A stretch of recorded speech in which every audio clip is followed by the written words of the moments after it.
It all starts in the middle of an intense battle. The soldiers shout to take down Road, calling the boy a monster for using forbidden arts. However, our MC appears flying on his shadow dragon. Farming aura, he introduces himself as the monster everyone is talking about. Next, he lands right in front of the enemy army, thinking about how everyone calls him a monster. But he knows they call him that for one simple reason. He is the only necromancer in the entire world. After that, a clash between an army of the undead and humans is about to begin. The skeleton army charges with everything they've got. On the other side, the humans are out for blood, wishing for the MC's downfall. The mages in the human army begin chanting a fire spell, saying there is no place in this world for such forbidden magic. A rain of fiery meteors begins to fall straight toward Road. However, the MC shows no fear whatsoever, deciding to test a mysterious, forbidden spell against all of them. Unexpectedly, our MC wakes up in a different place, with someone calling him Young Master Road. Confused, he sees his maid Leah looking at him with concern. Leah lets him know that it is already time for breakfast. Touching the mirror, Road realizes something strange is going on. Looking at his reflection, he discovers he has traveled 20 years back into the past. He remembers that in his previous life, at 32 years old, he reincarnated into another world. In that place, he became the ultimate necromancer and the most powerful mage, commanding an unbeatable undead army. Road recalls that they tried to eliminate him and that he ended up returning to the past by using a mysterious spell. Seeing that he is lost in thought, Leah tells him to hurry up, warning that the Lord will punish him if he is late. Road apologizes to Leah and says he is heading out right now. The maid is surprised, wondering if that boy who apologized and smiled is really the same cold young master from before. Walking down the hallway, Road remembers he is the youngest son of a ruined noble family, previously known for being spoiled and lazy. He remembers how his family fell apart in the past and how everyone met their end while he stood by helpless. Even though he lost his powers, he still holds all his necromancer memories and vows to change everyone's destiny. After that, Road enters the dining room and finds his family gathered together. Baron Shiro Morris asks if his son is late again, just to make excuses and skip his studies. But the MC apologizes to his father, stating he has no intention of missing his lessons, promising not to skip a single class, all while thinking it had been years since he last saw his father's angry face. Afterward, Road wonders how such a strict family went bankrupt and resolves to uncover the whole truth behind it. His older brother Leo says he cannot stay this relaxed if he ever wants to inherit the family leadership. But his sister Sif steps in, asking Leo not to be so hard on him, reminding him that Leo is the eldest. Sif offers food to Road, who thanks her, thinking about how she is still as kind as ever. He remembers that Sif suffered a terrible fate after a political marriage and vows never to let history repeat itself. Someone then enters the room. That woman is Lady Della Morris, and she coldly asks if Road is late yet again. Sif tries to protect her brother, lying that it was her fault for keeping him up late with magic lessons. However, Della tells Sif to keep quiet and stop making pathetic excuses for her brother. Della warns that her patience has run out, giving him a 1-week ultimatum to master magic or face expulsion from the family. Sif panics over the short deadline, stating that even their prodigy brother took a full month to achieve that. But the woman refuses to hear it, threatening to strip Sif of her family name if she keeps defending the youngest child. Following the threat, Sif looks down, replying that she would never dare do such a thing. Interrupting the argument, the MC accepts the 1-week challenge, leaving Sif frantic that he agreed to something so absurd. However, he remains confident, asking his mother what his reward will be if he meets the goal. Della says that if he actually pulls it off, she will grant any request he has. Hearing that, the MC strikes the deal on the spot, requesting permission to enter the Tomb of Heroes once he succeeds. The MC's father is caught off guard by the boy's proposal. He then agrees to the terms, stating that if the boy masters magic in 1 week, he will grant him entry to the Tomb of Heroes. Della remarks that a useless slacker like him would never be worthy of the hero's blessing, telling him to start packing his bags instead. Once outside, Sif runs after Road, asking why he did not just apologize to their mother instead of taking the challenge. She notes that his laziness deeply upset their mother, adding that even their genius brother Leo could not master magic in just 1 single week. Sif mentions she saved up a good amount of money over the years to ensure he lives comfortably in the kingdom, even if he gets kicked out. Right after, she runs off to grab the money, while the MC thinks she could at least have a little faith in her own brother's abilities. Yet he admits that if he had not reincarnated with all his past experience, he would not believe he could surpass Leo either. Determined to change his family's future, Road knows it is time to take action. He plans to use the Tomb of Heroes to summon the undead, remembering that a legendary figure rests asleep in that place. But for now, he decides to settle for the boss monster living in the forest right behind the family castle. Shortly after, the MC finds the remains of a giant beast known as the Earth Splitter Alpha. He notices that his current body's mana is extremely weak, realizing just how much he neglected his training in the past. He remembers that magic power and classes in this world are divided into 8 major mana tiers. He recalls that legendary mages made history, but he himself had already surpassed all those tiers, being the strongest of them all. With his current mana, he can only summon 1 undead creature, but that will be more than enough to impress his mother. Road extends his hand, commanding his new servant to awaken from its eternal slumber, and demands the creature bow before his supreme power. The ground begins to shatter, and a massive claw emerges from below, until finally, the beast breaks completely free. The monster slowly approaches Road, then kneels before the boy, swearing loyalty as his new servant. The MC inspects the creature with mana visible in his eyes. He discovers it is an undead beast possessing destructive fire and earth abilities. He explains that a necromancer can use his servant's abilities, which will be perfect to prove he has mastered magic. Next, he fires a spell toward a tree, easily blasting a hole right through the middle of the trunk. The monster praises its master's strength, while Road thinks that level of power is not bad at all. He recalls the creature, noticing that with his low mana pool, maintaining the summon drains almost all his energy. Still, the MC knows this power is more than enough to hush his demanding mother. After that, he recalls that the Tomb of Heroes is an ancient, sacred site where the powers of past warriors were sealed away. In that place, the souls of heroes welcome talented youth to grant them magic blessings, making access to the tomb everyone's dream. Road remembers his brother Leo earned a blessing and became a war hero, which made their mother despise Road even more. However, he reveals his plan is not to get a regular blessing, but rather the legendary being asleep inside. Arriving at the kingdom's noble academy, someone shouts the MC's name loudly. Sif is annoyed that he disappeared, complaining she told him to wait for her. She then advises him to keep cool so he does not upset their mother, saying she will beg on his behalf, but Road tells her not to worry, promising he will not be kicked out of the family under any circumstances and would never abandon his beloved sister. Despite those confident words, Sif remains a bit anxious. At that moment, the maid appears, announcing that the young master's magic class is about to start. Road asks Leah to lead the way to the classroom. Sif stays deeply concerned, thinking that talk is cheap if even Leo could not do it, deciding she must still plead with their mother. Entering the classroom, the MC finds himself surrounded by several other students from noble families. The youngest son of Baron Anta begins mocking him in front of everyone, saying the slacker who always skips class finally showed up. The other students in the room laugh, finding amusement in the humiliation. However, the teacher cuts the mocking short, stating class has started and ordering Road to take his seat immediately. The MC recalls how he was humiliated every single day for lacking mana control, seeing that nothing has changed. He then bows to Professor Regu, wishing him a good morning and apologizing for being late. The teacher is surprised by the boy's manners, wondering if he really just apologized, since that is completely out of character for him. Road walks calmly to his desk under the suspicious glare of the arrogant boy who taunted him earlier. The smug kid huffs in frustration, thinking the MC is nothing but a big hypocrite. The teacher begins the lesson, explaining that mana is a mysterious force and magic is how they control it.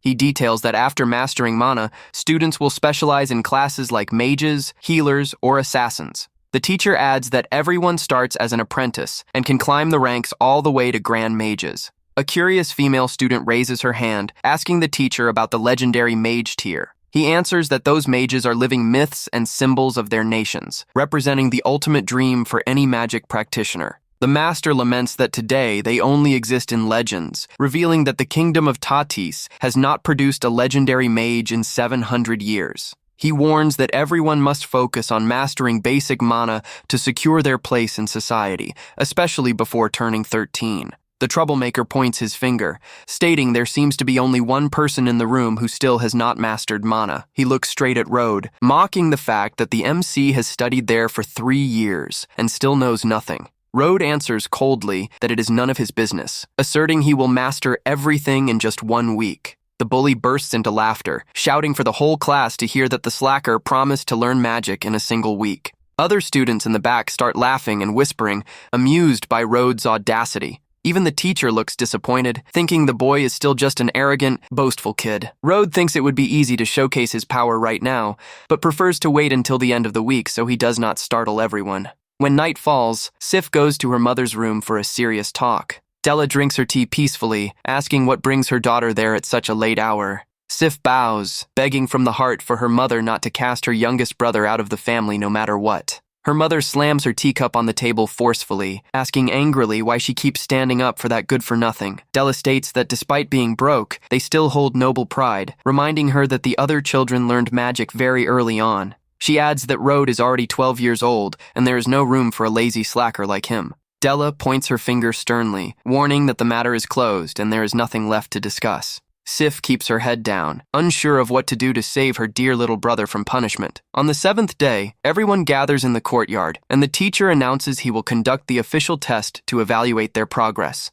The master points to the castle windows, warning that their families are watching everything very closely. Sif and Della watch from the window, with her mother complaining that Road will only embarrass himself and tarnish the family name once again. Sif stares at the courtyard with a heavy heart, wondering if her brother can truly pull off a win. Road's rival celebrates excitedly, saying he was counting down the days to see the MC fail miserably. He steps forward arrogantly, declaring he will show the slacker what real magic looks like. The boy readies himself, stating he will specialize as an elemental mage, and unleashes a blast of fire. The fireball flies toward a heavy stone slab in the school courtyard. The spell hits the target with precision, covering the stone block in smoke and sparks. The opponent goes back to taunting Road, claiming he will never reach that level and daring him to show his results. Unfazed by the taunts, the MC approaches the testing area with complete composure. A terrifying aura of dark energy begins to emanate from him in a chilling manner. He extends his arm toward the stone target to begin casting his spell. The arrogant boy keeps laughing and mocking, saying he can already picture the MC crying from embarrassment.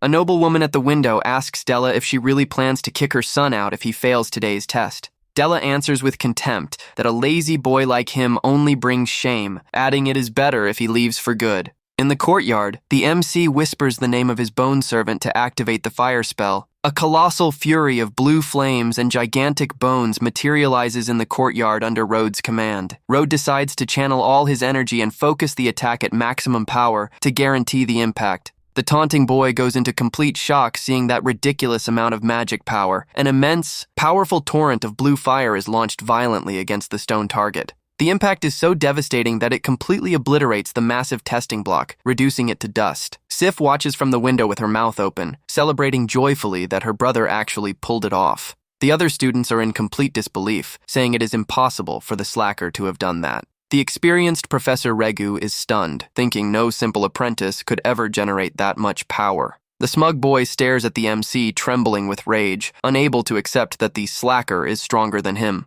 The noblewoman beside Della sarcastically remarks that the lazy boy does not seem so lazy after all. Sif points excitedly at the window, shouting for her mother to look at how Road truly passed the challenge. In the courtyard, the MC lets out a dismissive sigh and calmly dissipates the massive blue flame creature. Sif waves happily at her brother from the window, while Della observes everything with a quiet, thoughtful glare. Charlie Anta, the troublemaker, shouts in a rage, asking how that slacker was able to use fire magic. He points an accusing finger, screaming that Road cheated, since everyone knows the MC always skipped class. The surrounding students begin whispering among themselves, finding it hard to believe Road cast such a powerful spell on his own. Charlie accuses Road of stealing a magic artifact from his family's treasury to cast the spell and avoid exile. The MC slowly turns around, asking coldly what exactly young Master Charlie Anta is implying. Charlie smiles triumphantly, claiming magic tools drain a lot of mana, challenging Road to cast the spell a second time.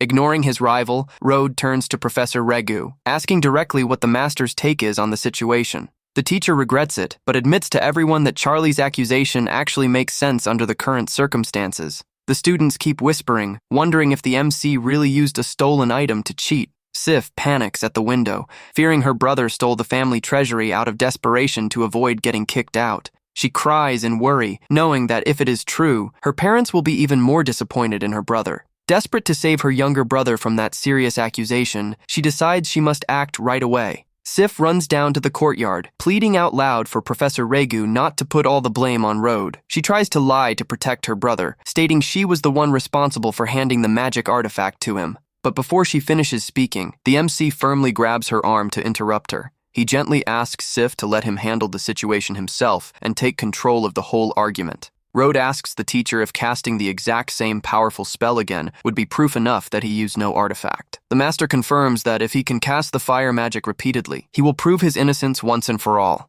The MC calmly agrees and begins unleashing his magic energy in an even more overwhelming manner. The youths around begin sweating in fear, feeling that colossal magic pressure is way too intense for a beginner. With a simple command, Road launches another massive, devastating magic blast against the stone debris. Charlie steps back, sweating in terror, realizing the slacker truly was not using any item at all. The MC does not stop there, gathering even more power in his right hand to show who is boss. He glares at his arrogant rival with a cold look, leaving his opponent completely paralyzed with fear. The remaining stone blocks disintegrate entirely under the tremendous force of the boy's consecutive strikes. Unable to handle the immense pressure, the bully collapses onto the ground, utterly terrified by the scene. One of the students asks, trembling, if that imposing warrior before them is really the failure everyone used to know. Sif turns to her mother, asking if she will finally give up the idea of casting Road out of the family now. Della looks away, saying she accepts him only for now, as there will be no room for him if he goes back to being lazy.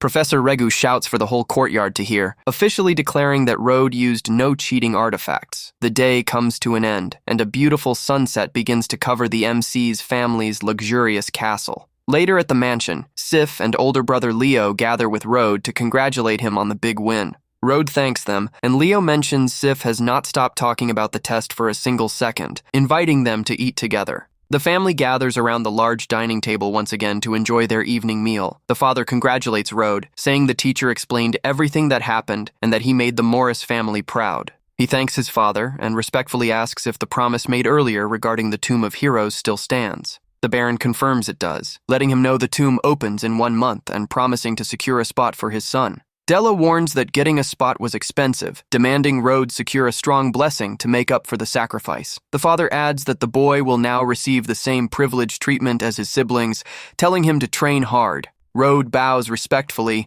thanking his father from the bottom of his heart for the recognition. Alone, he thinks to himself that the hero's blessing is useless to him, and that he will use necromancy to crown himself king inside the tomb. He recalls an unmarked grave belonging to a legendary warrior from the primordial era, planning to turn him into his next servant. But he knows the legendary warrior's soul is fading, and his current mana is still too low to summon him right now. He smiles confidently, knowing his father's new treatment will be the perfect chance to train and boost his power. After a month of intense training, Leah opens the bedroom door, announcing the Lord wishes to see the young master immediately. The MC stands up confidently, thinking that during this time, he managed to advance to the intermediate apprentice mage tier. Road feels strong enough to summon that soul, while his father orders Leo to take Road to the tomb and teach him the rules. Leo accepts the task promptly, answering with firmness and respect that he will fulfill his father's command. Next, a horse-drawn carriage travels down a dirt road in the middle of the forest, toward the sacred site. Inside the carriage, Leo asks Road if he knows how the hero blessing ranks work inside the tomb. The MC shows interest in the explanation, replying he is all ears to learn about the matter. Leo explains that blessings are split into 5 rarity tiers, ranging from common white to legendary red, granting immense powers. Road asks what rank Leo obtained, and his brother humbly answers he only managed to get a purple blessing. Road is surprised, knowing a purple rank is extremely high, explaining why Leo became a hero in the royal army. Sif praises her brother, saying, getting any blessing is tough, and a purple one is nearly impossible, even if Leo feels weak. Sif turns anxiously to Road, advising him to give it his best shot to at least get a common white blessing. Road chuckles, telling her not to push him, thinking she would smack him if she knew he did not want a blessing at all. They finally reach the entrance of the Grand Tomb of Heroes, guarded by massive statues of armored warriors. The area is wrapped in a dark, cold, and foggy vibe, filled with ancient tombstones of great warriors.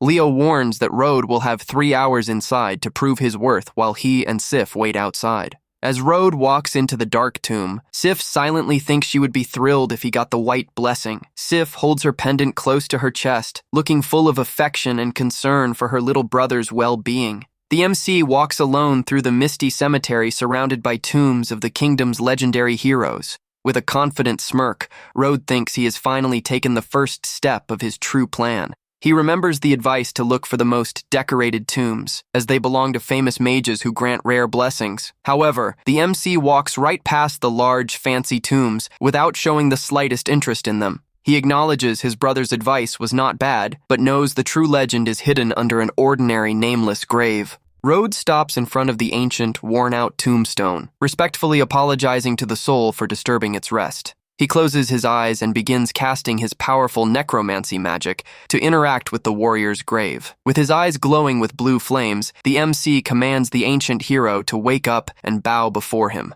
The soul's energy begins to violently resist the order, making the boy annoyed at the spirit's audacity. The MC asserts his supreme authority as king of the dead, declaring that every soul in this world belongs to him. An imposing figure of blue flames materializes before him, revealing itself as a legendary mystic swordsman from long ago. The MC glares at the massive phantom with a steady gaze, coldly ordering the legendary entity to take a knee. The legendary warrior spins his energy sword and bows respectfully, swearing allegiance and greeting his new master. The MC inspects the spectral entity up close, asking if the spirit still remembers its real name. The warrior admits he forgot his own name, humbly asking his master to grant him a new title. Rhodes sports a satisfied smile at the phantom's submission, stating that from this moment on, he will have a new name. The boy names the legendary, powerful spiritual swordsman Bone Crown. Suddenly, firm footsteps begin to echo down the stone corridor of the Tomb of Heroes. A group made up of an elderly man with glasses, a young lady with blue hair, and an armored knight walks through the cemetery.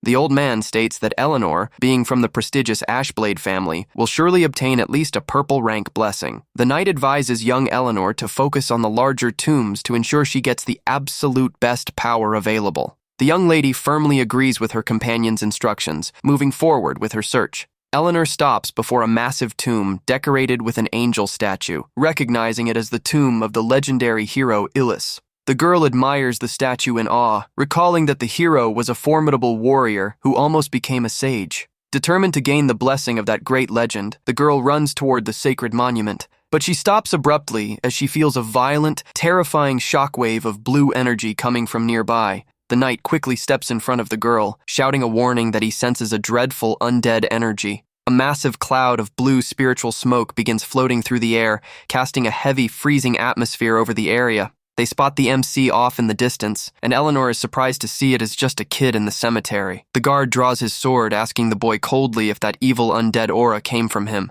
The knight analyzes Rode, realizing he is a beginner swordsman and concluding the boy is no ordinary child. He warns Eleanor to be careful, suspecting the boy might be possessed by a vengeful soul from the tomb. The warrior channels electricity into his blade to prepare for battle, keeping his eyes locked on Rode. Rode just smirks dismissively beside his powerful new servant, sarcastically commenting on being called a vengeful spirit. Next, the MC crouches down and picks up a simple tree branch lying on the ground. Rode tests the branch's weight, says it has decent balance, and orders his servant to handle the fight. The knight charges forward swiftly, unleashing a powerful electrical strike aimed at the boy. Under Rode's command, the swordsman's spirit blocks the knight's attack using nothing more than the small wooden branch. With a quick, precise movement, Rode dodges and lands a clean strike that disarms his opponent. The knight is left in total shock, stunned by the boy's extraordinary speed. The MC glares at him coldly under his hood, radiating an intimidating, unbeatable aura. Eleanor watches everything in shock, unable to believe a seasoned swordsman was beaten by a child using a tree branch. She studies Rode, noting he seems to be around her age, wondering how he pulled off that impossible feat. Annoyed and confused, Eleanor points at the boy, demanding to know who he is, and mentioning she belongs to the influential Ashblade family. Eleanor's grandfather quickly steps in, sternly scolding her and telling her to watch her mouth with the boy. The young girl gets terrified, seeing her own grandfather's serious, worried reaction toward Rode. Rode remains standing in silence with his face hidden under his hood, observing the noble family's reaction. The elderly man analyzes the MC, thinking even he could not take down the guard that easily, questioning if the boy got lucky or is a monster. The defeated knight kneels before the elder, asking for another shot to fight the boy again. However, the noble elder attacks his own guard in anger to immediately cut off his insolence. The knight is sent flying back by the force of his master's scolding blow. The elder pulls back his magic power after punishing his subordinate for disrespecting the MC. Rode simply watches the scene unfold,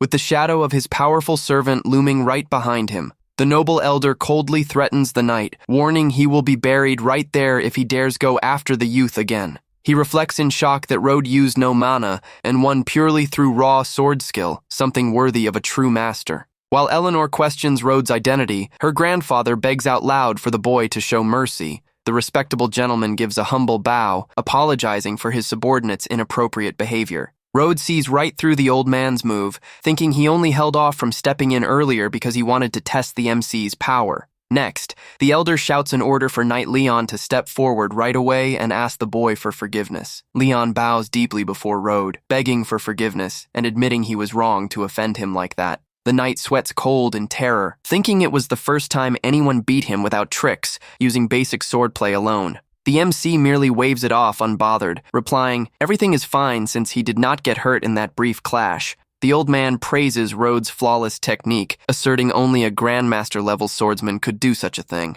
Eleanor stares at Rode's face in disbelief, wondering why her respected grandfather is calling that kid a senior. Rode modestly replies it was pure luck, though he knows Bone Crown's spirit was indeed a legend in his prime. The old man lets out a loud laugh, commenting playfully that the young master is extremely humble for someone so powerful. The elder formally introduces himself as Igna Ashblade, head of his noble house, and introduces his granddaughter, Eleanor. Eleanor gives a respectful bow, offering sincere apologies to Rode for being so rude to him earlier. Igna asks which faction he belongs to, secretly thinking a young genius like that must come from a very influential family. Rode says he serves no faction, reminding them that the Ashblade family is a powerhouse in the north that his own family could never match. Igna is surprised he has no faction, starting to scheme a way to bring the young prodigy over to his family's side. Eleanor approaches friendly, asking Rode if he is also inside the tomb looking for a blessing from past heroes. Eleanor gets flustered by the boy's closeness, while Rode tries to answer politely and calmly. Suddenly, old man Igna begins coughing violently and painfully, drawing everyone's attention. Eleanor and the knight panic, rushing over to help the elder, who seems to be in awful shape. Spotting the dark energy surrounding the man, Rode remarks that Lord Ashblade appears to be suffering under a dark curse. The guard begs for help, revealing they have consulted multiple powerful healers, but none could find the root cause of the illness.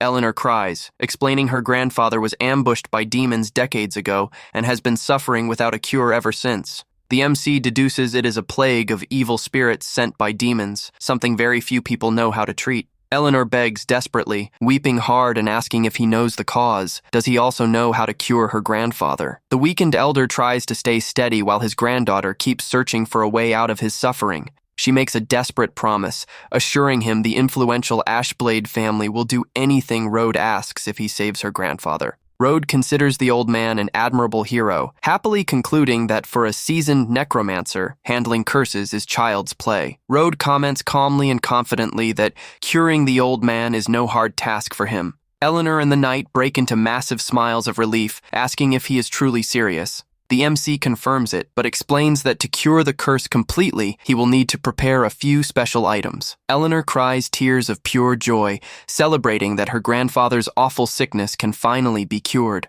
Leon offers Rode a communication device from their noble house, assuring they will supply everything he needs. The guard lets him know he will come pick him up personally once everything is ready, keeping line of contact open. Rode takes the device, calmly agreeing to the plan they set up. Exiting the tomb, Rode thinks the trip was worth it and that his power grew by summoning his servant, even if the spirit is weak. But the boy smiles with confidence, knowing that with his necromancer assistance, the servant will surely return to his peak. Suddenly, Sif comes running up worriedly toward her brother upon seeing him finally exit the Tomb of Heroes. She approaches excitedly, asking which heroic spirit granted the blessing and what rank it was. The boy breaks into a cold sweat, realizing he completely forgot to make up an excuse, since he cannot reveal his true gain. Right then, Leo approaches with a serious glare, commenting he cannot sense any blessing energy coming off Rode. The older brother confronts him sternly, bringing up the steep price paid by the family to secure that rare opportunity. Disappointed, Leo sighs over what happened, saying he thought the boy had changed, but sees he is still the same failure as always.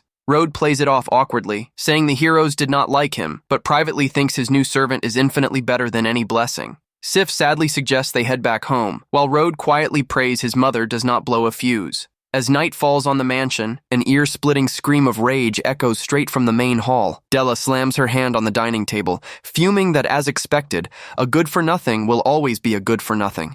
Facing the lecture about wasting money, the MC decides to stay quiet to avoid infuriating his mother any further. Della complains he did not try hard enough, ordering him to leave for the Magic Academy in a few days, so he stops embarrassing them at home. She walks off angrily, telling him not to come back unless forced to, claiming he ruined her appetite. Rode finds the idea of going to school funny, but remembers he can find materials there to upgrade his servant, while his mother mentions a girl named Claire. He recalls Claire, his former fiancée from his past life, who broke off their engagement due to his uselessness and met a tragic end later on. He remembers she is hard to deal with and realizes his mother is actually sending him to act as Claire's loyal servant to keep ties intact. But he decides it does not matter, as Claire's mother was always good to him in the past, promising that this time he will save the girl from her tragic fate. 3 days pass, and the MC arrives at the Magic Academy of the Seven Cities, located in the northern region of the kingdom. The institution was founded by 7 autonomous cities and houses prestigious students coming exclusively from top noble families. Rode thinks leaving home was a great move, as he can now train freely to regain all his immense power as the king of the dead. Suddenly, a stunning young lady with black hair draws everyone's attention as she walks across the courtyard, identified as the heiress of House Flora. Some students look at her starry-eyed, talking about her beauty, and lamenting the fact that she is already engaged to another noble. The MC quietly observes the courtyard bustle, waiting for the right moment to make his move at the school. Claire's advisor informs her that Rode was sent to accompany her, and the girl spots him from afar, calling him a slacker. The man reminds her it is a family order, and that despite their bankruptcy, Rode's brother holds potential, making the young lady accept the deal reluctantly. Claire decides to let him hang around as her lackey, thinking his presence might ward off some annoyances around school. Rode observes Claire's attitude, thinking she carries the exact same arrogance as before. In the middle of the courtyard, a familiar voice shouts enthusiastically, calling for young Master Rode. It is Eleanor, who approaches surprised to see that a powerful swordsman like him is also attending that academy. She excitedly concludes he must be there on a top-secret mission, like investigating families tied to demons. The boy discreetly asks her not to call him master in public, but the young lady agrees while calling him master again out of habit. She asks what she should call him then, and Rode tells her to just use his name, taking the chance to ask about her grandfather's health. Eleanor shares that her grandfather is doing the same, but they are wrapping up gathering the materials he requested for the cure. Claire yells angrily from a distance, asking what the MC is waiting for to follow her. Rode replies he is coming and jogs over to her, leaving Eleanor confused as she watches the scene from afar. The blue-haired girl is bewildered, wondering who that sassy girl is who dares talk to her master like that. Claire complains about Rode's weakness, while other students whisper intriguingly, seeing the boy walking so close to the Flora heiress. An arrogant boy named Anderson Rune shows up in the courtyard, and students mention he hates anyone who tries getting close to Claire. Anderson puts on a fake, cheesy playboy smile upon spotting the heiress of House Flora in the middle of the school courtyard. He approaches dishonestly, asking why she did not let him know she arrived, saying he would have loved to escort her. Rode observes him, remembering Anderson loved to show off and humiliate him in his past life, concluding he is still the same idiot. Annoyed by his presence, Claire points her finger, demanding Anderson leave her alone once and for all. Anderson, with a dark, obsessive look, asks her not to be so cold, reminding her of his feelings for her. Running out of patience for the arrogant boy's advances, she yells with all her might for him to get lost. She adds she does not care if he is Lord Rune's son, demanding he keep his distance from her. Anderson turns furious at being rejected, muttering with hatred that she is an ungrateful girl. He loses his temper and reaches out aggressively with an open hand toward Claire to try and grab her by force. However, the MC acts fast and delivers a precise slap, knocking Anderson's aggressive hand away from Claire. Rode walks calmly beside Claire, leaving behind a furious, humiliated Anderson. Holding his sore wrist with hatred in his eyes, the troublemaker wonders who that kid is who dared cross him. Another student comes running over and whispers in Anderson's ear,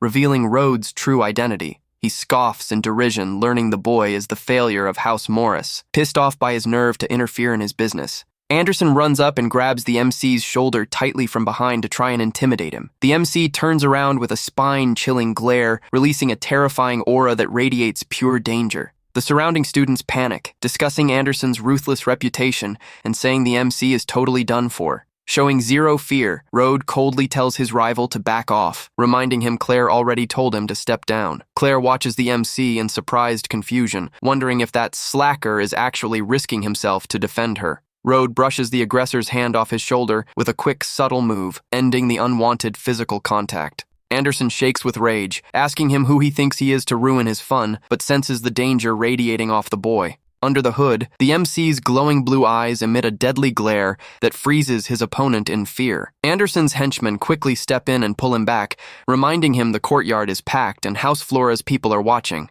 Anderson backs off grudgingly under the watchful eyes of several students, muttering angrily that the kid just got lucky today. He walks away in a rush, but thinks, sweating in terror, that even though the kid is just a lackey, that cold glare sent a shiver down his spine. The group of noisy boys leaves the courtyard under Rhodes' calm, watchful gaze. Claire calls him an idiot, complaining that even her family avoids trouble with Lord Rune, claiming he put her in a jam. Rhodes asks if she did not want to stay away from him, and she fires back that he should worry about himself for pissing off Anderson. At that moment, a cheerful blonde girl comes running into the courtyard calling for Claire. Claire's serious face instantly brightens, and she smiles happily, recognizing her best friend Anna. Anna asks curiously who the boy with her is, and Claire introduces him coldly as the youngest son of the declining House Morris. Anna is shocked to learn he is the famous, useless young master, but Claire quickly tells her to keep her voice down. Claire complains her mother asked her to look after him, and that he only brings trouble, but Anna thinks it is hilarious she got a helper. Rhodes observes Anna, remembering that in his past life, she was a gold digger who helped turn Claire into a political pawn, deciding to keep an eye on her.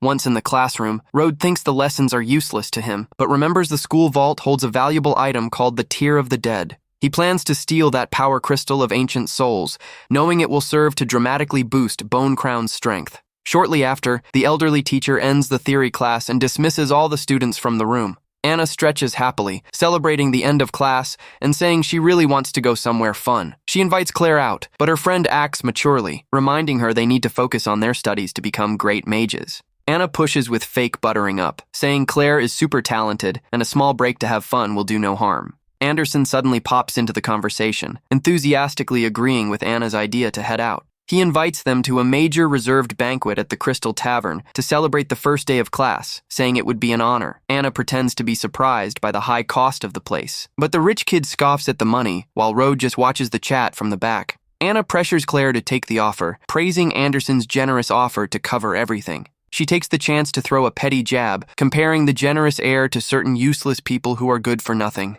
Facing so much pressure from her best friend, Claire gives in reluctantly, agreeing to go to the banquet. Anna celebrates excitedly, leading her friend toward the exit, while Rhodes follows them quietly right behind. Right then, Rhodes' communication device glows, and Leon's voice announces that all cure materials are finally set. The MC quietly instructs the knight to meet him directly at the Crystal Tavern later on. Students begin leaving the academy grounds under the beautiful golden light of the late afternoon. Seeing the MC following them in the courtyard, Anna turns around annoyed, asking who gave him permission to tag along. Rhodes ignores the insult, watching Claire and remembering that in his past life, the girl vanished for several days right after this party. Knowing she returned deeply saddened and changed from that disappearance, he decides he must watch her closely to find out what happened. Anna complains angrily that Rhodes is ignoring her, while Claire tells the boy class is over and he does not need to follow her anymore. Anderson steps up with a fake smile, saying it is fine, insisting Rhodes can tag along if he wants to come. Thinking to himself, Anderson is furious over being humiliated earlier and plans to teach the MC a painful lesson. Anna is totally charmed by the heir's attitude, overly praising him for being so generous and understanding. She allows Rhodes to come along but grumbles in disdain, wondering if the boy is secretly obsessed with Claire. The group finally arrives at the luxurious Crystal Tavern under the reddish, late afternoon sky. The venue's large wooden doors swing open wide for the young noble's entry. Anderson yells for everyone in the tavern to enjoy the food on his tab, making people cheer his massive generosity. Rhodes begins surveying the area, noticing the presence of several rough, dangerous men drinking inside. Spotting a blood-stained sword sitting on one of the tables, the MC realizes right away those people are different. He notes the place is packed with actual mercenaries, the kind who risk their lives in deadly battles every day. Rhodes knows these men live for blood, booze, and women, quickly deducing that Claire's beauty must have caused the tragedy in his past life. Concerned, the MC grabs Claire's arm, saying it is getting late, and suggesting they head back soon so her mother does not worry. Before the girl can answer, Anna steps in roughly, slapping Rhodes' hand to make him let go of Claire's arm. Anna yells furiously that she is sick of him, complaining that following them was bad enough, but trying to take Claire away before the party starts is too much. Claire awkwardly agrees, explaining she made a promise to Anna and cannot just back out on her word now. Anderson butts in with irritation, warning Rode not to push his luck, saying if he wants to leave, he should go alone and respect everyone. All that shouting draws the attention of the rough mercenaries around, who begin staring at the youths mockingly. A mercenary walks over laughing, mocking the young nobles and commenting that instead of getting coddled at home, they decided to party there. The man steps even closer to the group of students, locking his eyes straight onto young Claire. With a creepy expression of pure malice and glowing red eyes, he comments that they even found a very attractive girl. Anderson gets outraged, demanding answers from the manager on why those mercenaries reeking of blood are still in the building. The rough warrior turns with a murderous look of pure rage, asking what that brat just said about them. The tavern manager tries to cool things down, timidly suggesting the young master come back tomorrow when the place will be completely cleared out. One of his followers gets mad at the suggestion, complaining that would make the heir break his word and look bad in front of Claire. Desperate, the manager whispers to the noble that those men are dangerous mercenaries from out of town, and it is best not to start trouble. Showing no fear, Anderson arrogantly asks if a bunch of mediocre mercenaries would dare cross him, being the heir to the prestigious House Rune. One of the mercenaries slams the table, warning he does not care who he is, as they call the shots in the tavern today, telling the youths to get lost. Furious over the insult to his boss, one of Anderson's guards charges in, shouting that no one in the region has the nerve to challenge House Rune. A loud crash echoes through the tavern hall as physical conflict erupts between the two sides. Within seconds, Anderson's guard is effortlessly beaten and ends up brutally stomped on the floor by the mercenary. Anderson is completely stunned and speechless, seeing those men actually had the nerve to attack them right in front of his eyes.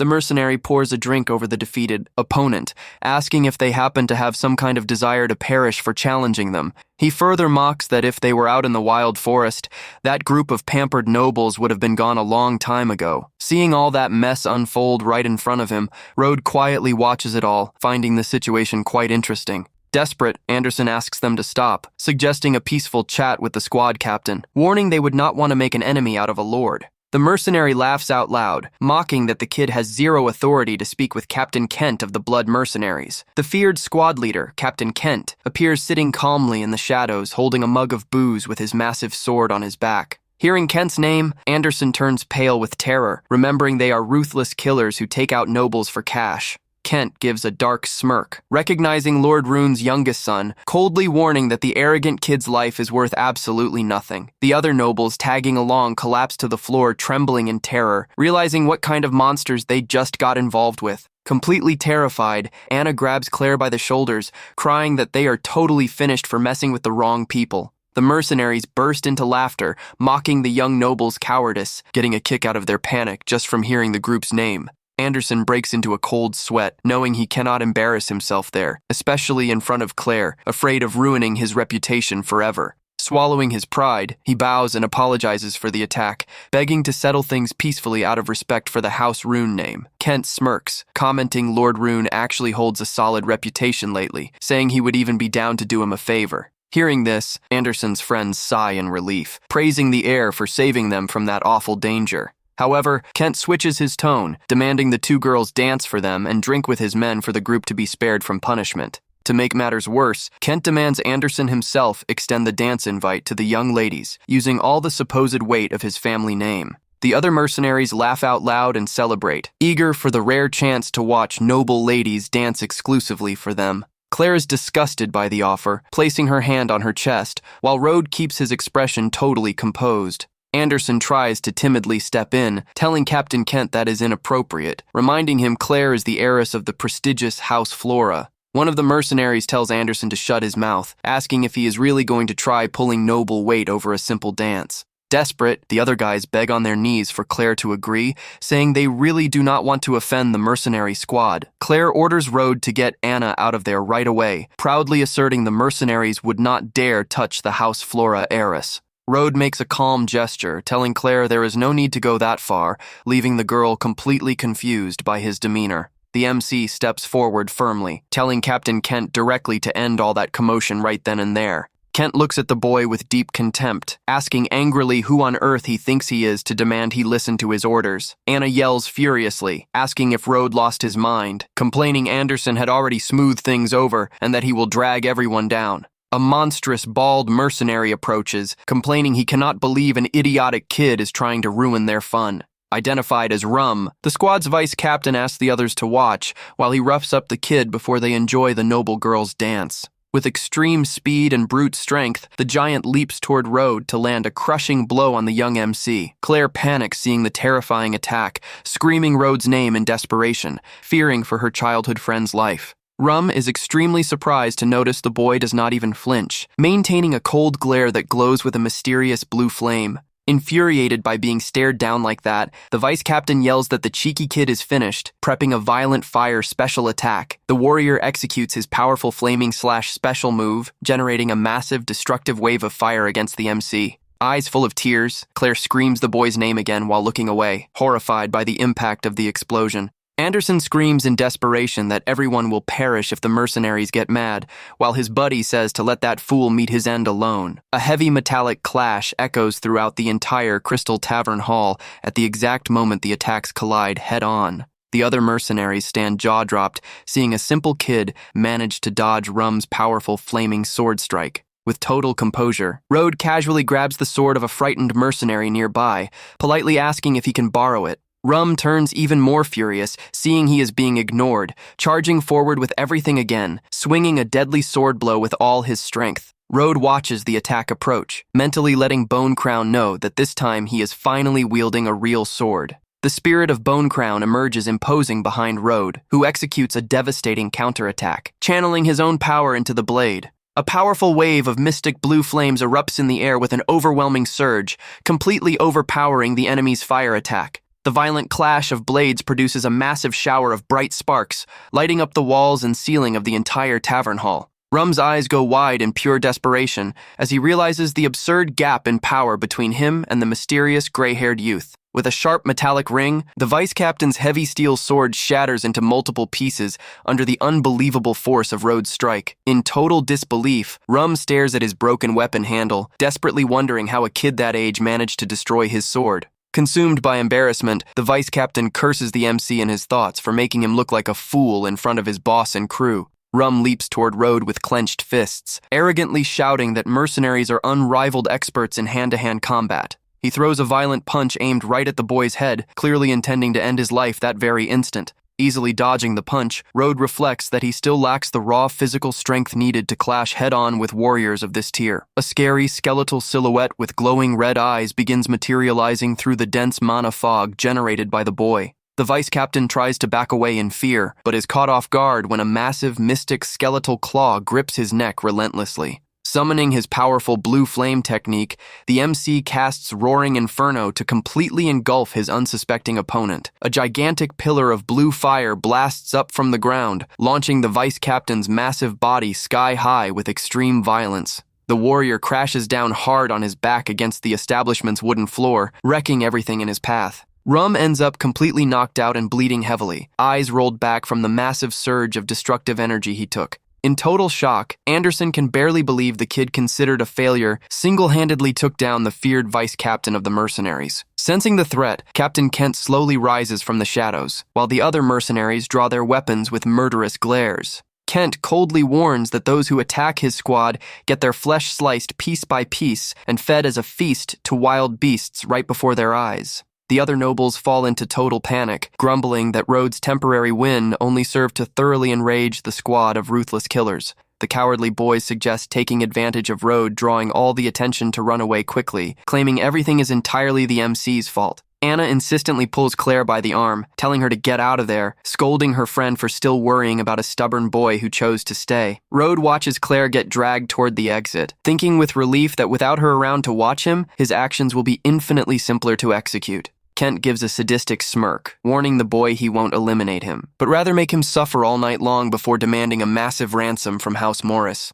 With a deadly glare, Road coldly plans to wipe out everyone inside, thinking Captain Kent would make a reasonably useful undead servant for his army. As the MC wonders to himself how much Kent's life is worth, heavy, firm footsteps of a mysterious newcomer echo through the tavern. Surprised by the sudden interruption, Kent turns enraged toward the entrance, shouting to know who the bold intruder is who wishes to meet his end. The man who just walked in is Knight Leon, stepping through the tavern hall with complete elegance and authority. Kent stands completely shocked and horrified recognizing the warrior, asking trembling what Lord Leon is doing there. Ignoring Kent, Leon approaches Road with extreme respect, asking with concern if those men managed to hurt him. He chuckles at himself, commenting it is impossible for them to lay a finger on the MC, reminding that not even he would last a single blow against Road. Kent gets extremely confused and horrified, wondering why the legendary Lord Leon treats a mere kid with so much respect and calls him master. Leon turns furious, demanding to know who gave Kent authorization to threaten Road, revealing he is an honored guest of the powerful House Ashblade.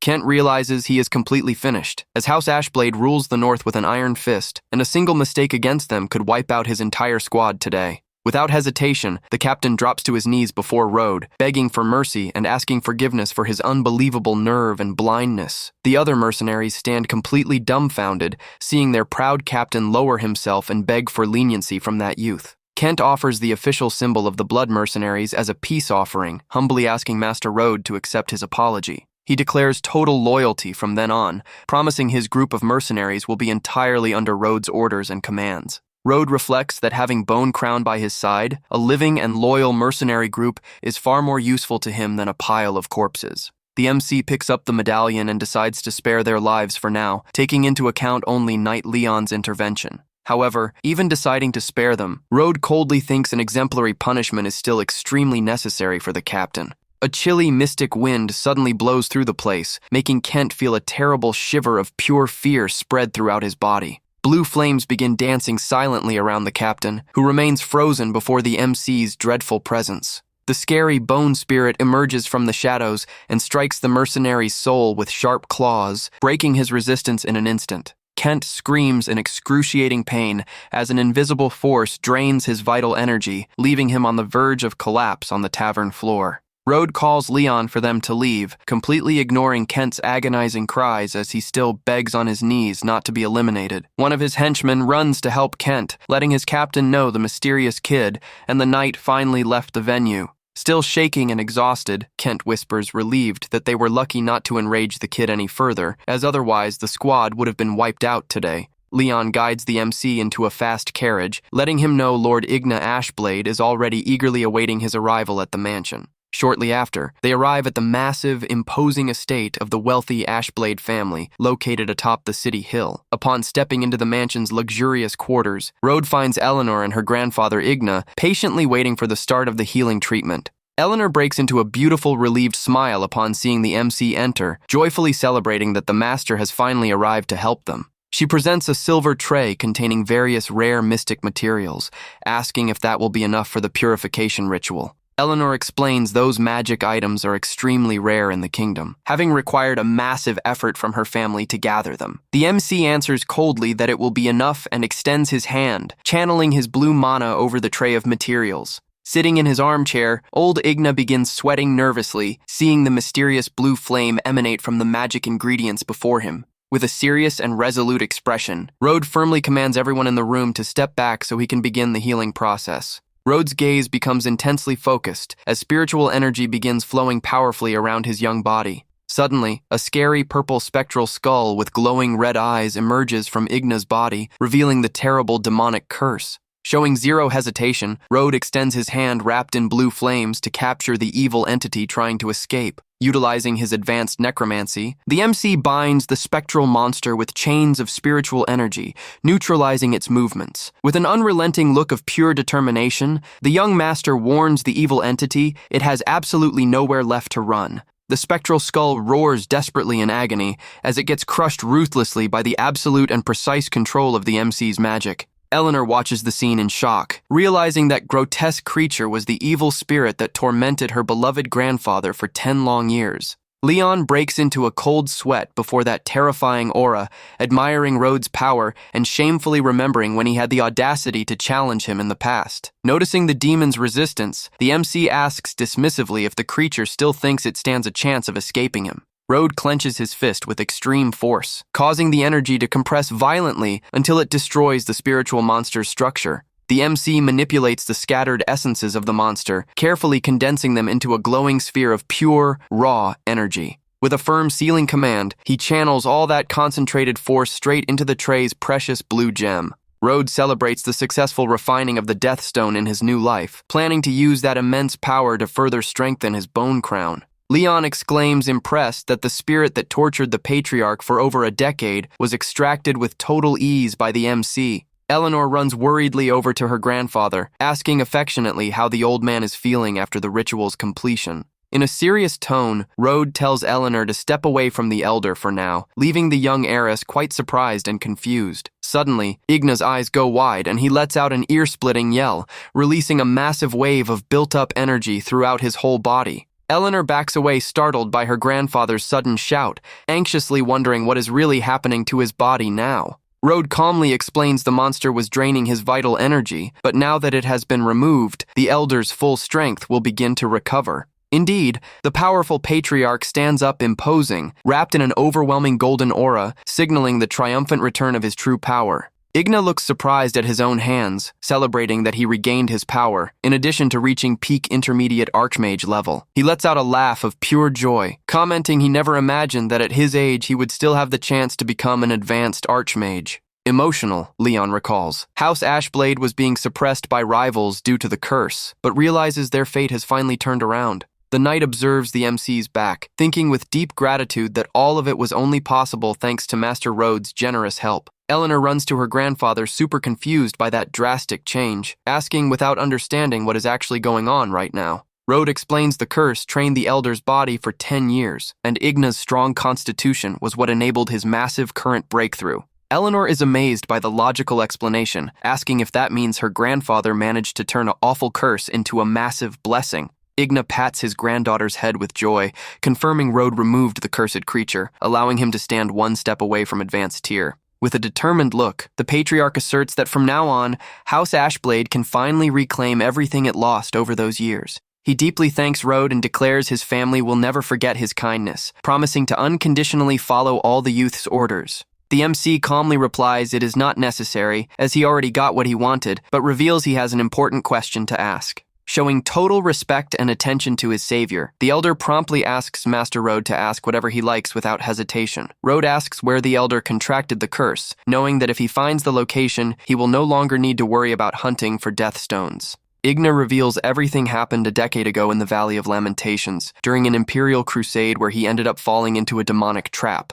Knowing the Valley of Lamentations is packed with high-level monsters, Rode decides to hold off on those plans until he is strong enough to explore there. The scene switches to the royal carriage traveling down the road, while Leon politely calls the young master's attention from inside the vehicle. The knight lets him know the new residence he requested is completely finished and sits very close to the magic academy of the 7 cities. The MC steps down from the vehicle calmly to finally check out the new spot that will serve as his base of operations in the region. Standing before him is a massive, luxurious estate, featuring incredible architecture worthy of top-tier royalty. Rode feels slightly awkward, muttering to himself that he had only asked for a simple place to crash, not a mansion of that scale. Back at the main mansion, the sound of old Igna's cheerful laughter echoes happily down the massive corridors of the Ashblade family castle. Eleanor fondly comments her grandfather hasn't stopped laughing for a long time, reminding him Master Rode left their house hours ago. The grandfather apologizes, saying Rode is the most mysterious and strong person he has ever met, advising Eleanor to build a solid bond with the youth. Eleanor gets slightly embarrassed by her grandfather's advice,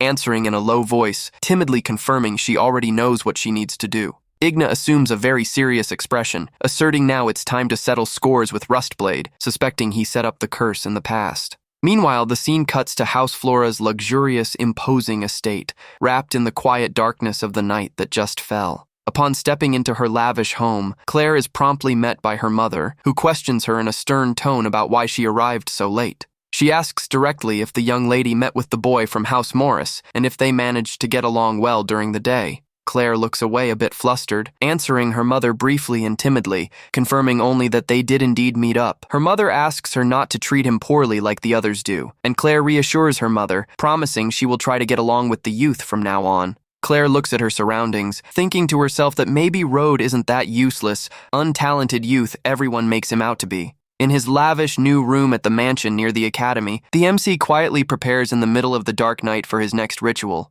Holding the gleaming death stone firmly in his hands, the young necromancer decides the exact moment has finally come to upgrade his technique. With resolve in his voice, Rode summons his faithful spirit servant, Bone Crown, by name, who immediately begins responding to the call. The powerful spectral servant materializes kneeling amid scary blue flames, answering his master's command with total loyalty. Road knows Bone Crown decayed over time, but with his flawless swordplay, he won't be at a disadvantage against anyone below Advanced Archmage. The MC raises the glowing blue magic gem into the air to begin transferring spiritual energy directly to his loyal warrior. With authority in his voice, Road commands his spectral servant to accept that valuable energy offering to kick off his mystic evolution. The bright blue gem suddenly shatters in midair, unleashing an overwhelming stream of tiny fragments of pure energy. Spiritual power begins floating around the hall in beautiful, glowing spirals of light, completely wrapping around the two individuals in the room. A scary, shadowy silhouette with glowing eyes emerges from the fog, voraciously absorbing all that energy released into the air. A loud crackle of blue static energy echoes through the room,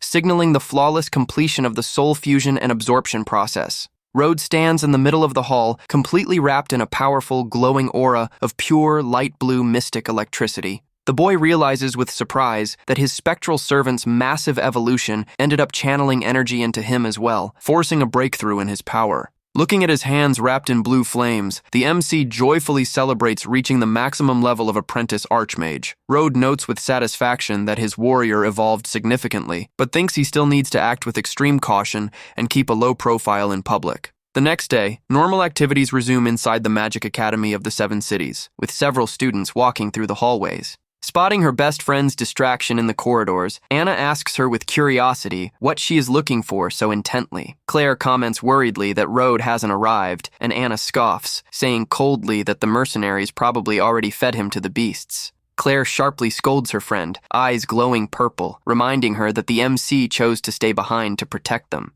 Anna tries to calm Claire down, saying she is just telling the truth, reminding her those men were the feared blood mercenaries. Anderson walks down the stairs infuriated that Road stole his attention, while his lackey comments the MC brought that upon himself. However, turning around, Anderson gets a massive shock seeing Road casually walking past him, heading up the academy stairs. Anderson panics seeing him alive and uninjured, thinking he should be mutilated or severely hurt after last night. Claire runs up to Road deeply relieved, saying her mother was worried, while he just smiles, letting her know the mercenaries won't bother them anymore. Anderson and Anna stand jaw-dropped, wondering how he is untouched, and what exactly went down at the tavern after they bolted. Anna mockingly deduces House Morris must have paid a fortune for the boy's ransom, and Anderson agrees, saying the slacker only brings shame to his family. The sound of firm, high-heeled steps echoes down the academy hallway, instantly grabbing the attention of every student present in class. Introducing herself as Margaret, the practical magic instructor announces today's class will be a real combat training session inside the monster forest. Road remembers that forest is the blood mercenary's turf, concluding he needs to stay sharp to guarantee Claire's safety. Very discreetly, the MC holds his magic communication device to link up with his trusted subordinates. Stepping away from the group in the academy hallways, Road activates the communicator, calling Captain Kent directly to get intel. On the other end, Kent answers promptly with deep respect, saying he is at his service to reveal absolutely everything he knows to the master. Road asks for complete details on the monster forest, reminding him his squad operates there and should know every secret of the territory inside out. Kent reveals an ancient tomb in the depths started leaking dark energy, driving wild creatures wild and spawning a small horde of monsters. He warns that hardly anyone returned alive from deep investigation, cautioning the area near the tomb is extremely dangerous and strictly off-limits. Kent assures common creatures pose no threat to the boy, offering helpfully for his men to guide Road through the mystic forest. Coldly, the young master declines the offer of assistance, saying that information is more than enough for his plans. He reflects that while the place is lethal danger for ordinary students, for his necromancer skills, that tomb is a rare opportunity. The elite academy students begin boarding the wooden carriages in an organized fashion, set to transport them to the training grounds. From atop the carriage, Anna points excitedly at the trip's scenic natural view, while Claire watches her with a friendly, peaceful smile. In another cabin, Anderson's accomplice quietly whispers to the noble, asking if they still plan to move against Road as planned. Anderson says his true target is Claire, but warns, irritated, that if the boy tries to interfere again, he will face severe consequences. The group finally reaches the outer edges of the monster forest, stepping off the vehicles into a large clearing before the dense trees. Margaret delivers a speech praising their talent, letting them know that after so much theory, the exact time has come to put their strength to practical test. She She explains the Shadowclaw wolf population spiked drastically in the region, ordering each of them to bring back a wolf claw as proof by nightfall. Suddenly, a fiery flash erupts among the forest trees, and a massive fire explosion violently shatters the clearing's silence.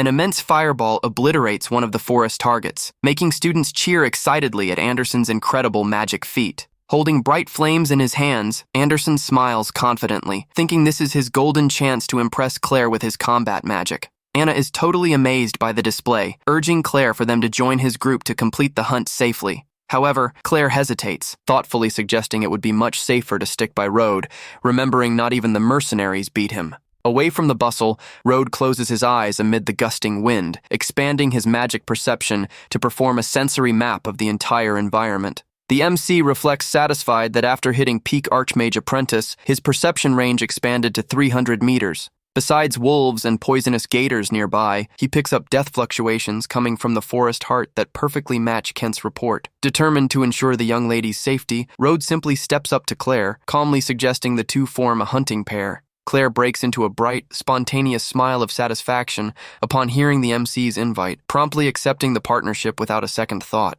Anderson arrogantly hoists a defeated wolf's body, amidst enthusiastic cheers and applause from his flattering followers. With a smug smile of superiority stamped on his face, the heir comments that weak, low-tier creature is no big deal for him. Anna pulls Claire's arm, running toward the noble, insisting his strength proves they should join the rich kid's squad right away. Waving happily from afar, Anna shouts to the guy, directly asking if she and Claire can join his hunting squad today. Anderson sports a massive smile of extreme satisfaction, promptly agreeing, promising he will personally handle both young ladies' safety on the hunt. Suddenly, a soft rustling of leaves echoes behind a bush where a striped beast rested peacefully on a mystic rock in the woods. The animal opens its eyes, taken over by a mysterious, evil purple energy of wild rage, prepping to leap and strike a lethal attack. The creature reveals itself as a gigantic, terrifying black beast with glowing eyes, wrapped in a dense, scary mystic aura of destruction. Sensing the drastic shift in the forest atmosphere, Road looks back suspiciously, focusing his attention on the beast's strange behavior. Suspicious, Instructor Margaret senses the terrifying presence of a monster lord on the perimeter, noting Road also seems to have spotted the grave danger. Margaret quickly orders Road to watch the other students while she rushes deep into the forest on a mission to hunt down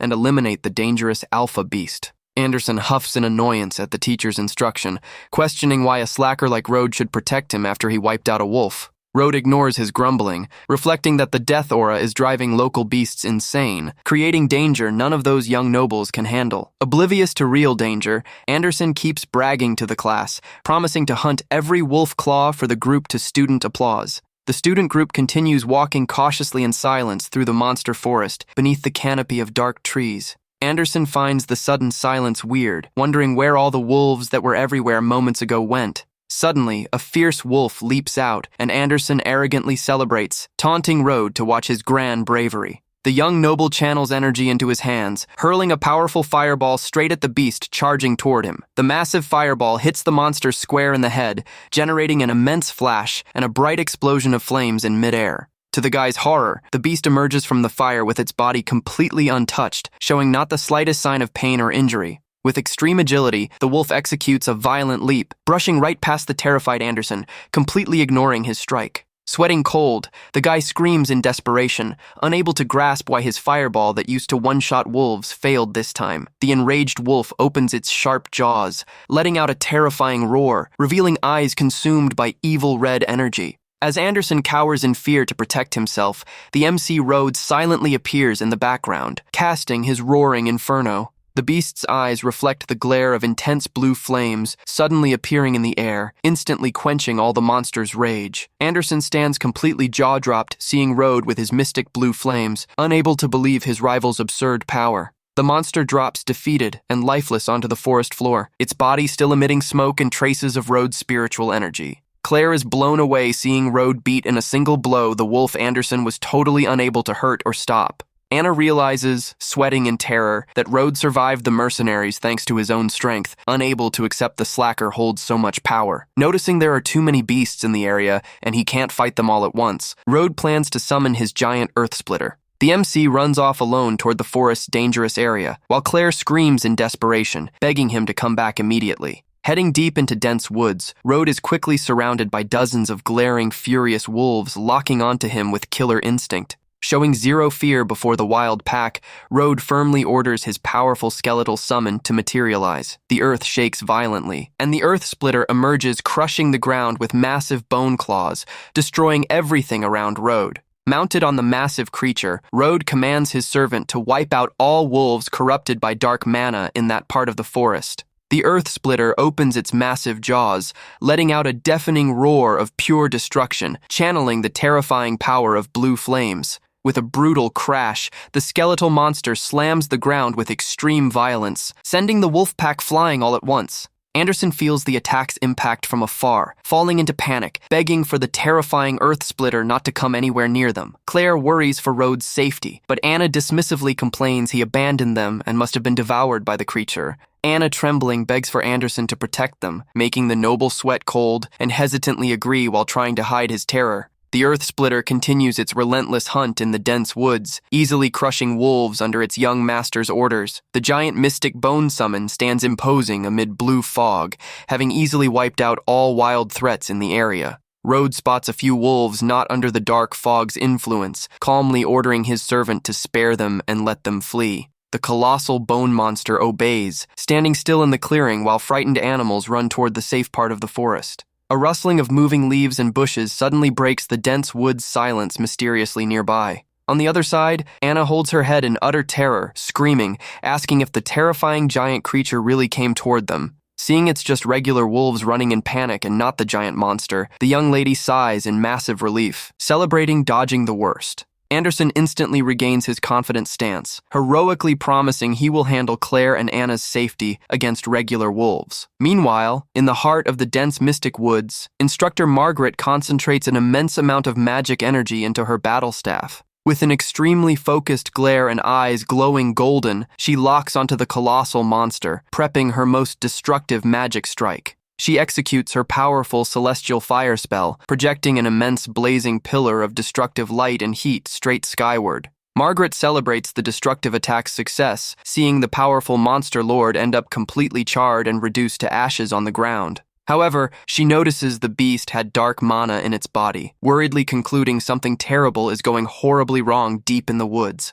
Suddenly, her eyes go wide, seized by dreadful shock as she senses a new, terrifying spiritual presence emerging nearby. The steady sound of approaching hooves frightens the teacher, revealing a bizarre mounted silhouette wrapped in dense, light blue mystic flames. The phantom horse steps on muddy ground, leaving glowing blue energy tracks, confirming the dreadful threat finally revealed itself. It is the legendary Undead Knight, appearing imposing mounted on his skeletal steed as the true source of all dark fog. Margaret realizes in shock the terrifying creature is a spectral knight revived straight from an ancient mystic tomb in the depths. She notes his power is absurd, and his intermediate archmage aura is responsible for driving all local beasts insane. Even being outmatched in power, Margaret knows if she retreats, all students will perish, deciding to risk everything to stop the creature right there. Without hesitating, she channels all her remaining mana at once, concentrating a colossal amount of extreme heat at her staff's tip. With a desperate cry of resolve, the instructor executes her supreme celestial fire meteor technique for her final strike.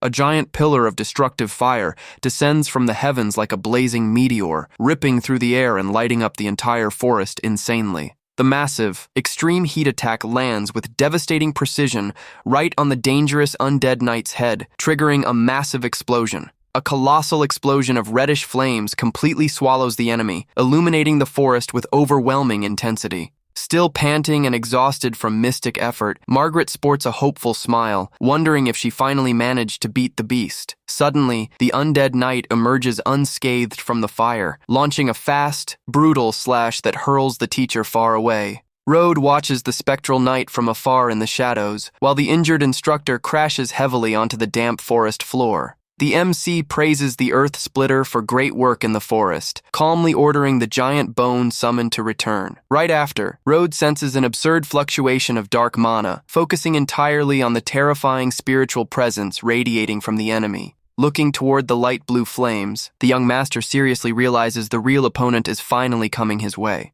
The monster points its spear at the MC, who easily concludes it's an elite warrior awakened by dark fog. With an extremely imposing dark look, Road claims to be the monarch of the dead, warning the opponent he should be on his knees. Ignoring the warning, the spectral knight charges mounted on his beast. Launching a swift attack with his heavy spear at the boy, the underworld mystic warrior emanates a dreadful, crushing bluish aura while executing his lethal combat thrusts. A loud metallic impact echoes in the air the exact moment the MC dodges with extreme precision from the knight's brutal thrusts. The violent exchange of blows triggers a massive shockwave through the forest, tearing cracks in the ground and launching dirt and branches everywhere. Road observes the opponent's strength, reflecting the dark energy wrapping the knight is insanely dense and powerful for his current level. From afar, Anderson and the girls watch shocked as a giant, dark whirlwind of magic energy rises imposing toward the sky. Claire shakes in terror before so much overwhelming darkness, admitting with hands over her mouth her body simply can't stop trembling. Anderson points at the whirlwind, tensely commenting that's the exact direction that foolish Road ran off to alone moments ago. Meanwhile, Professor Margaret lies severely injured on scorched ground, watching the terrifying mystic duel unfold before her. Even hurt and panting, her eyes widen in deep disbelief, witnessing the true force of Road's secret combat. Margaret tries to push herself up with extreme effort, knowing students are in that direction, and she must stop the monster at all costs. In the ruined clearing, the young necromancer stands still and calm before the undead knight still mounted on his mystic steed. Road accurately deduces the dark fog stripped the opponent's sanity, leaving only primitive instinct to hunt strong prey to evolve. Looking with contempt at the spectral opponent, the young master calls him pathetic, coldly warning he will put a final end to his suffering. The undead knight quickly prepares to unleash a new, crushing physical strike with his heavy mystic spear at the boy. The spectral creature stammers with difficulty amid blue mystic fog, recognizing the spiritual royalty aura radiating from the MC. The warrior roars he will never bow to his will, violently executing his powerful military charge special ability. With overwhelming speed, the knight charges forward, generating a massive cloud of dust and wind, aiming straight for the young MC's chest. Road calmly raises fingers wrapped in blue flames, aware his current physical power level still prevents clashing head-on with the charge. He elegantly executes his memory echo necromancy art, channeling a powerful illusion spell directly into the opponent's mind. With a dark smile rising on his face, the necromancer tells the underworld warrior to thoroughly enjoy the mental experience he specially prepared. The knight's mind is projected back to a chaotic, devastating battlefield from his past, packed with ruins and warrior corpses. Amid heavy spiritual interference, the warrior watches his own hand stained with blood and his companions suffering in the illusion. He sees himself surrounded by dozens of spectral soldiers in violent, bloody combat, reliving all the agony of his oldest memories.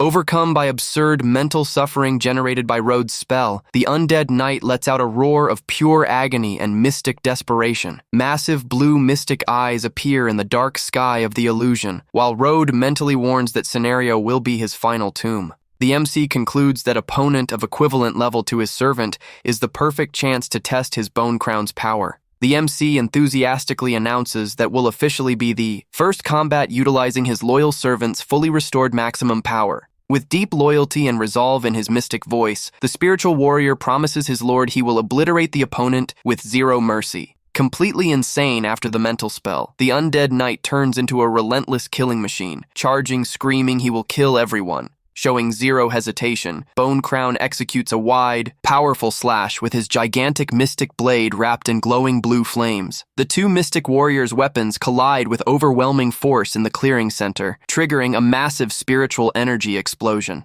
The sharp wind blade sound ripping through the air propagates violently, destroying tree trunks and whole rocks around the clash. A massive crash echoes through the monster forest as dark and spiritual energies enter direct physical conflict of power. The two knights engage in a formidable high-speed duel, unleashing dozens of precise strikes lighting up the dark clearing. The forest floor gets marked with deep cracks caused by cutting energy attacks released with each violent sword impact. With flawless mystic swordplay technique, Bone Crown masterfully dodges and blocks the opponent's brutal spear thrusts. The violent metallic clash of their blades generates a vast shower of glowing mana sparks, rapidly scattering in the chilly air. Concentrating all his spiritual strength into the blade, Road's loyal servant prepares to land his most powerful, final mystic strike. Executing a relentless downward slash, Bone Crown hits the opponent's armor with surgical precision, destroying his combat defense. With his heavy iron spear snapped in half by the attack, the underworld warrior mutters impressed by his opponent's devastating power.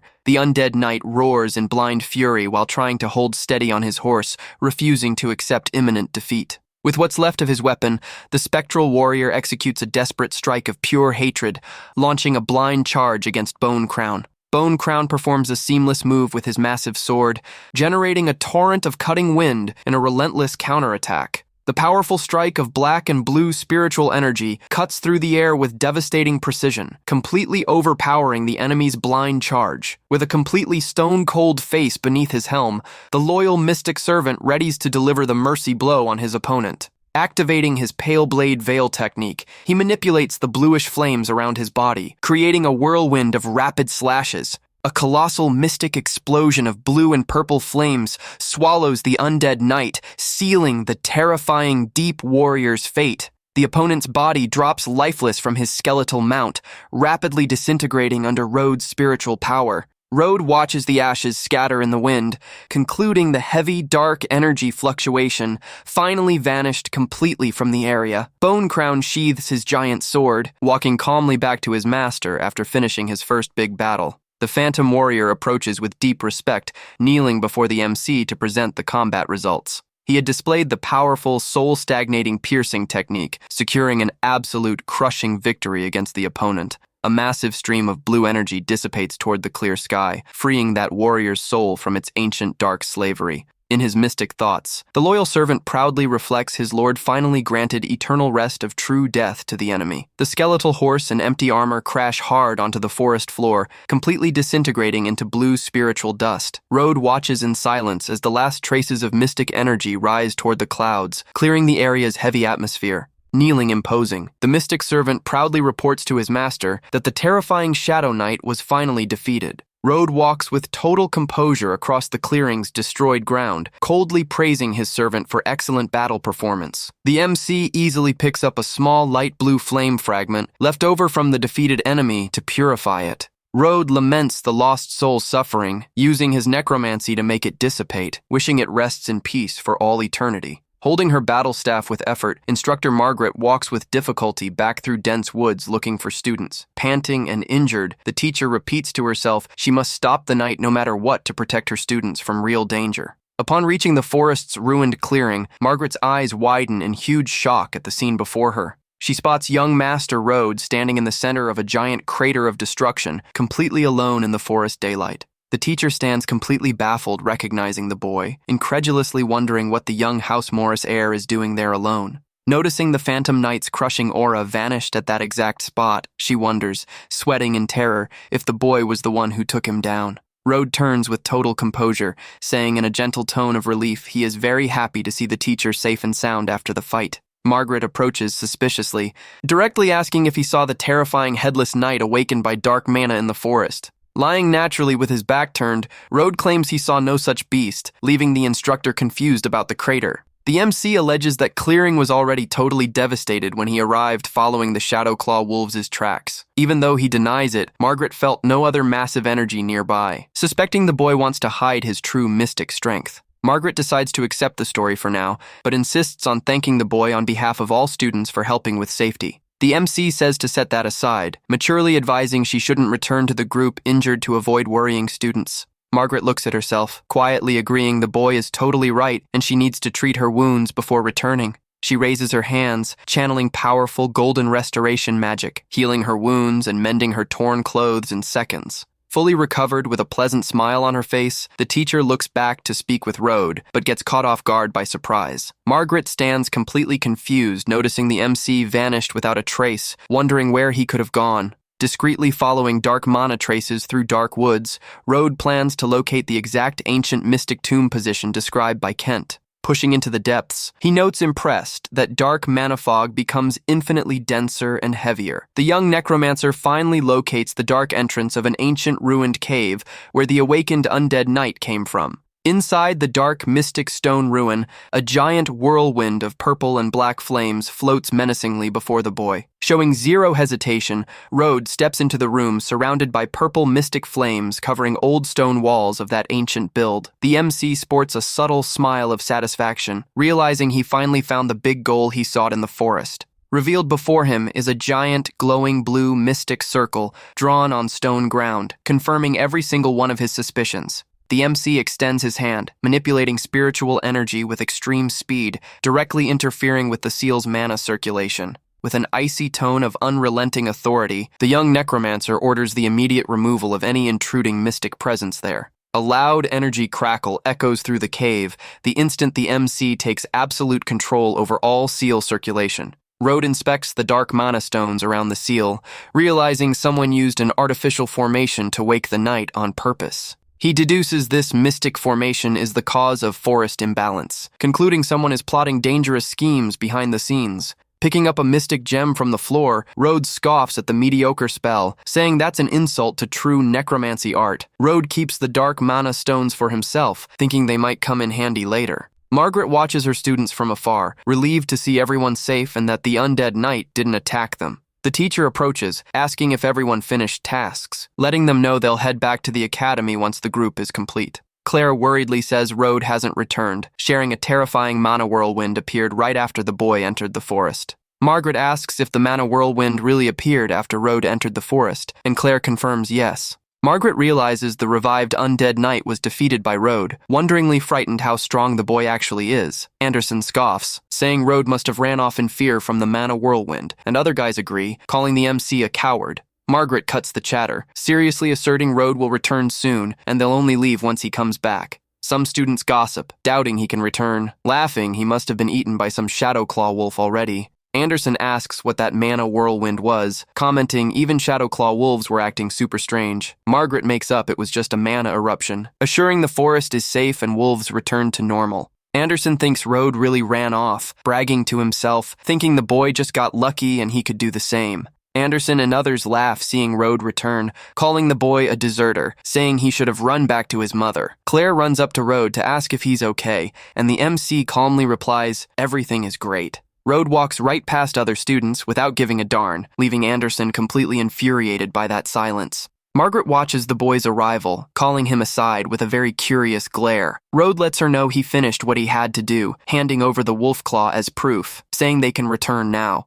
Margaret notes dark mana completely vanished from the forest, wondering if the boy really finished off the source of all that evil. She brushes those thoughts aside, reminding herself Rode is just her student and her main duty is protecting all of them. Margaret wraps up that day's practical magic class, and all students start walking excited back home. Carriages cross the road, bringing students toward the imposing magic academy of the Seven Cities. Meanwhile, a mysterious shadow enters dark cave depths, where the magic seal was in the forest. The mysterious hooded figure slowly walks to the center of the big mystic circle drawn on the ground. Touching destroyed stone ground, the mysterious person immediately realizes someone ruined their magic formation. The subject deduces the creature should have awakened, thinking if some passing Imperial Grandmaster discovered and undone their plan. With a glare full of fury, the figure warns they won't accept anyone ruining their plans, and that person's fate will be demise. Next day, routine returns to normal at prestigious Magic Academy, with the start of another day of classes. Rode wonders how much the teacher saw of what he did, but decides to take the chance to ask about the Tier of the Dead. Walking through outer academy hallways, a different commotion draws students' attention there. A very sharp blonde youth walks calmly through the courtyard, drawing glares from several female students. The girls are charmed by young Kaya's looks, commenting he's way different from other pampered academy nobles. Anderson watches with envy and rage, complaining girls only care about Kaya because his brother is an important archmage. Noticing his classmates' rage, Rode directly asks if he hates the blonde youth that much. Anderson gets more annoyed, replying Kaya is his biggest rival, and he's the one who should be surrounded by pretty girls. The MC remembers in his past life, he also felt tons of envy toward Kaya, but now things are way different. Suddenly, firm footsteps echo through the courtyard, and someone stops right in front of the group where the boys are talking. Kaya pops up right in front of them with a sarcastic smile, asking excuse for them to get out of his way. Anderson gets furious at the boy's nerve, saying he's the one who should get out of the way, starting a tense argument in the courtyard. The two glare at each other with furious eyes, sparks almost flying off their glares from mutual rivalry levels. Other students start whispering worried about the fight, knowing both their families are insanely powerful. Margaret appears in the hallway, asking why they're blocking the entrance, suggesting they settle differences in today's combat class. Kaya instantly shifts stance, politely apologizing to Professor Margaret, letting her know he's leaving right now. Anderson grumbles, calling Kaya a show-off seeing him walk away, but the blonde youth promises the two will settle things in training. Margaret scans the crowd, locking her attention directly onto Rode, who keeps acting completely indifferent. Later, Rode goes to Professor Margaret's private office, and she directly asks if the boy needs anything. Bluntly, Rode asks if he could get a special pass to skip that afternoon's practical combat class. Margaret smirks, teasing the boy, suggesting he just wants to dodge trouble or hide his true power from classmates. Rode just listens to the teacher's tease with a thoroughly unamused face, out of patience for that topic. Margaret says he definitely didn't come there just to ask for a pass, and the boy, smirking, confesses she caught him red-handed. Rode cuts to the chase, asking the teacher if she happens to have heard of a legendary item known as the Tear of the Dead. Margaret says she has heard of the Tear of the Dead, an ancient item of immense power locked in the Academy vault because nobody knows how to use it. Curious about the boy's sudden interest, she asks directly if he wants to keep that mysterious ancient artifact. Rode looks steadily at the teacher, confirming quite firmly that yes, he does. Margaret apologizes, explaining she unfortunately lacks the authority to pull such a valuable treasure from that vault. The MC wonders if even she lacks permission, but the teacher soon reveals everything hinges on one condition. She promises to introduce him to an influential old professor if Rode joins the afternoon combat practice and shows her his real strength. Rode thinks to himself how clever and manipulative that teacher is. With few options to get what he wants, the MC gives in to the deal, agreeing to join the practical class. Later, all students gather in the big training gym to kick off physical activities for that day. In the gym center, young Eleanor Ashblade stretches wearing comfortable athletic gear. Boys whisper charmed by her beauty, commenting she comes from a mysterious family deeply respected even by Kaya. At that moment, students notice Kaya walking toward her. Gossiping rumors about him having a crush on Eleanor seem real. Kaya greets her politely, friendly, asking how her grandfather has been doing lately. Eleanor thanks him politely for the concern, answering with a sweet smile that her grandfather is recovering super well. Suddenly, she spots Rode entering the gym, extremely surprised to recognize her master there. Eleanor completely ignores Kaya's presence, turning excited to go meet the MC. Realizing she was going to call him out loud, Rode makes a subtle shush signal with a finger over his lips. She gets the hint right away, covering her own mouth so as not to leak the strong connection she shares with the boy. Kaya stands in absolute shock, realizing he was completely ignored by the girl over another student. He glares at Rode from afar with fury, wondering who that insignificant boy is who made Eleanor leave him talking to himself. Suddenly, an insanely loud impact noise forcefully echoes through the gym, startling those present. Anderson advances furious through the place, shouting Kaya will pay dearly for the taunt he pulled that morning. Kaya cracks his knuckles irritated, accepting the challenge on the spot, saying he's already in a terrible mood and will love venting rage. Meanwhile, one of Anderson's henchmen approaches Rode, who was sitting quietly on a side bench. The brute reminds Rode he also got in Kaya's way earlier, threatening him, telling the boy to stand up to get roughed up. A big crowd of students starts forming around the arena to watch the anticipated duel between Anderson and Kaya. The Academy combat instructor arrives to referee the situation, saying he doesn't care about personal rivalry between two nobles. However, he firmly warns that is a purely physical combat arena, and the use of any magic is strictly off-limits. Anderson grins nastily, asking permission for battle, assuring he's as good in hand-to-hand combat as he is using magic. The instructor asks if Kaya accepts the challenge terms, and the blonde youth confirms without hesitating he's ready to fight. Anderson tauntingly warns his rival asked for it himself, so he shouldn't blame him for the wreckage he's about to suffer. The rivals position themselves in the arena center under watchful glares from everyone, while Anderson keeps taunting his opponent. Anna and Claire push through the crowd to try and get a close look at the big clash about to start between the two. Claire questions her friend about her confidence in Anderson, and Anna fearfully confesses Kaya learned military techniques from his brother. Anderson charges forward at insane speed and an unhinged expression, eager to smash his rival's teeth in with raw punches. On the flip side, Kaya stays completely calm and focused, simply adopting a flawless combat stance. Anderson tries throwing a powerful punch, but the blonde youth dodges the attack with total ease and precision. Taking advantage of his opponent's missed strike opening, Kaya prepares a swift, crushing top-down counterattack. With a single, precise, devastating punch, Anderson gets slammed hard onto the floor, making a deafening thud. Female students cheer and celebrate the quick win, complimenting how strong and insanely skilled Kaya is. Anna blushes, telling Claire that Kaya is super charming, strong, and rich, calling him the real Prince Charming of her dreams. Kaya looks down superior at his fallen opponent, coldly saying he should give up, as he's not on his level. The blonde youth demands he apologize right then if he wants his disrespect forgiven before everyone. Anderson spits blood on the floor, consumed by blind rage, refusing to accept defeat, screaming for them to fight again. Driven by hate, ignoring arena rules completely, the boy charges, throwing a cheap punch at his opponent's back. Kaya notices the sucker punch coming from behind, and without showing any concern, decides to end this once and for all. With scary agility, the blonde youth throws a brutal spin kick, landing clean on Anderson's face, sending him flying far. Surrounding students stand in total shock, witnessing the humiliation of the prestigious House Rune heir before everyone in the arena. Watching the whole scene from afar, Margaret spectates the end of combat with a very serious, analytical look on her face.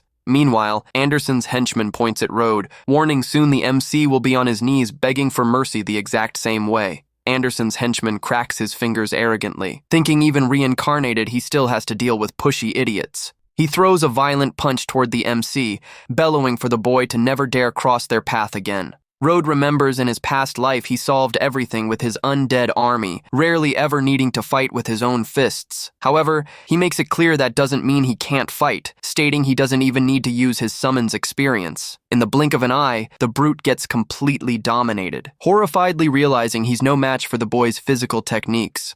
Kaya turns surprised, hearing a crash and seeing Anderson's henchman get thrown brutally far across the arena. The brute hits the gym wall with a thunderous impact, blasting a huge crack in the stone structure. He collapses completely unconscious on the ground, leaving a trail of smoke and debris around under shocked glares from the class. Even Anderson, still down on the floor, is left speechless by the massive strength displayed by the House Morris heir. Professor Margaret's eyes go wide in complete astonishment, extremely impressed by what she just witnessed. Claire and Anna watch the scene jaw-dropped, barely able to believe Road was really the one who landed that absurd blow. Road simply stands calmly in the exact same spot, as if he hadn't put in the slightest physical effort into that action. The MC thinks to himself he tried holding back as much as possible, but didn't expect the opponent to be so insanely fragile. Kaya approaches the passed-out guy, foaming at the mouth, realizing the severity of damage caused with just a single hit. With slow, deliberate steps, the blonde youth walks up to Road, intimidatingly asking if he's really the House Morris heir. Kaya questions if it was really necessary to use so much violence in a simple physical combat training session among classmates.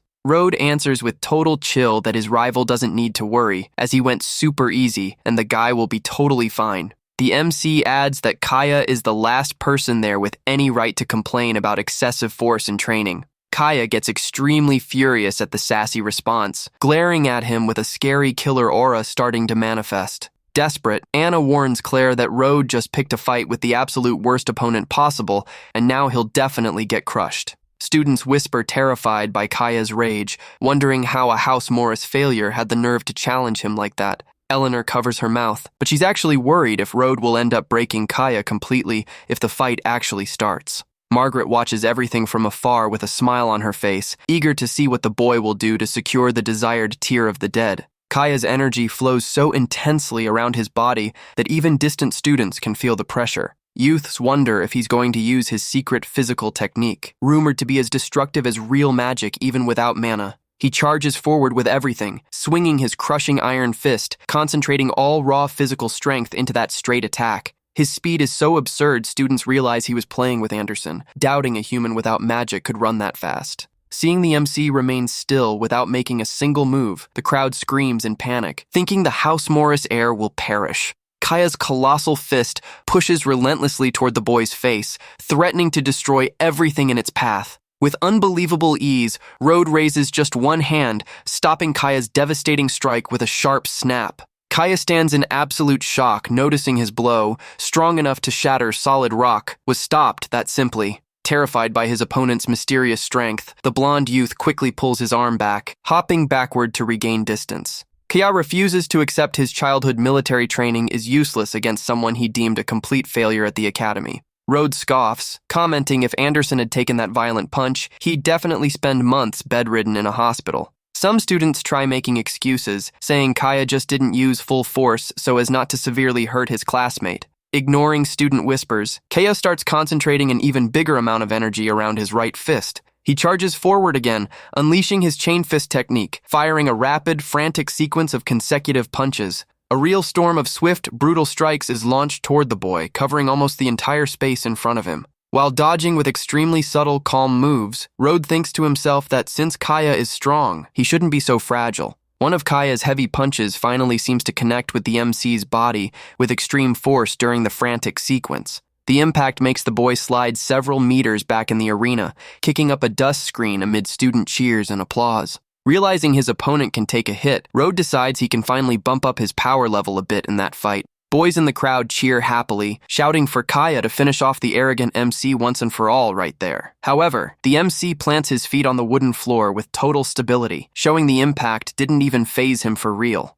With total composure, Road brushes dust off his clothes, mockingly asking if that punch was truly all his rival had. Kaya backs away horrified, sweating cold, seeing the boy walked away without a single scratch after taking his strongest punch trained for years. Road warns with a cold, intimidating glare that after taking so many strikes, now it's finally his turn to attack his rival. Seeing the boy readies to strike, Eleanor covers her eyes, worried about the awful destruction her master is about to pull off. Though he preferred keeping a low profile at the academy, Road knows he needs to shine right then to secure the Tear of the Dead. The boy speeds forward like lightning, throwing a punch of crushing power that rips through gym air, generating a massive shockwave. Road's monstrous punch charges clean against Kaya, who has no time to react before the MC's overwhelming speed. Kaya's eyes go wide in absolute panic the exact instant he realizes he'll be hit without a single chance to defend. With the punch's devastating impact, the blonde youth gets hurled brutally backward, flying through gym air at high speed. He hits the wooden bleachers with unbelievable force, wrecking everything in the fall, kicking up a huge dust cloud. Kaya collapses completely knocked out and bleeding, sporting an expression of total defeat after taking just one single punch from Road. Anna stands completely lost, wondering in shock how the failure Road managed to beat the powerful, unbeatable Kaya. Claire observes the boy seriously, realizing his incredible victory at the tavern against mercenaries wasn't just luck. Several girls run over worried to help Kaya, while other students accuse Road of cheating and using excessive force. They yell annoyed the blonde didn't want to hurt Road, and if it were a real magic fight, the Morrisair would never win. The crowd demands Road apologize immediately, insulting him for getting kicked out of his own family due to lack of decency. Road just listens in silence, thinking in his past life he'd have sent his undead legion to finish off those fools. Suddenly, Eleanor pops up furious in the arena center, screaming for everyone to shut their mouths and stop talking trash right now. The MC glances sideways, surprised by the young House Ashblade heiress's sudden reaction and authoritative tone. She points her finger furious, questioning who they think they are to judge young Master Road's actions and impressive strength. She argues if Kaya's hit connected with anyone else it'd be fatal, telling the weaklings to stop embarrassing themselves there. Students stand speechless, whispering confused why such an important noble is standing up for the supposed Morris failure. Unbothered by outside chatter, she firmly holds the MC's hand to get him out of there ASAP. She says to leave right away and not waste precious time arguing with insignificant people like those. Under hateful glares from those present, Eleanor pulls the boy, and the two walk calmly toward the training gym exit. Kaya comes to in major pain, repeating Road Morris's name with deadly hatred burning in his chest from the humiliation. Meanwhile, Professor Margaret watches the dispersing crowd from afar with a serious, highly analytical look on her face. She smiles satisfied, confirming her suspicions about Road's power, deciding she can now introduce him to the old academy professor. In a lavish hallway, Road walks beside Eleanor, calmly asking if that hasty attitude of hers will be all right. He reminds her the Ashblade family shares good ties with Kaya's allies, questioning if that won't hurt her house's business. Eleanor brushes off the situation, dismissively stating she never stood that spoiled boy or his arrogant family anyway. She firmly adds House Ashblade now serves him, promising to cut ties with anyone her master doesn't like. Road stares at her surprised by the extreme loyalty, asking once more if she's 100% sure it's fine acting that way. She smiles bright, explaining her grandfather's recovery made the family strong enough not to fear any trouble. Road pulls the dark mana stone from his pocket, letting her know he needs a favor from her family, leaving the girl impressed by the dark aura. He asks them to stay sharp since someone's using that energy in a scheme, and Eleanor promptly agrees to put her house at his service.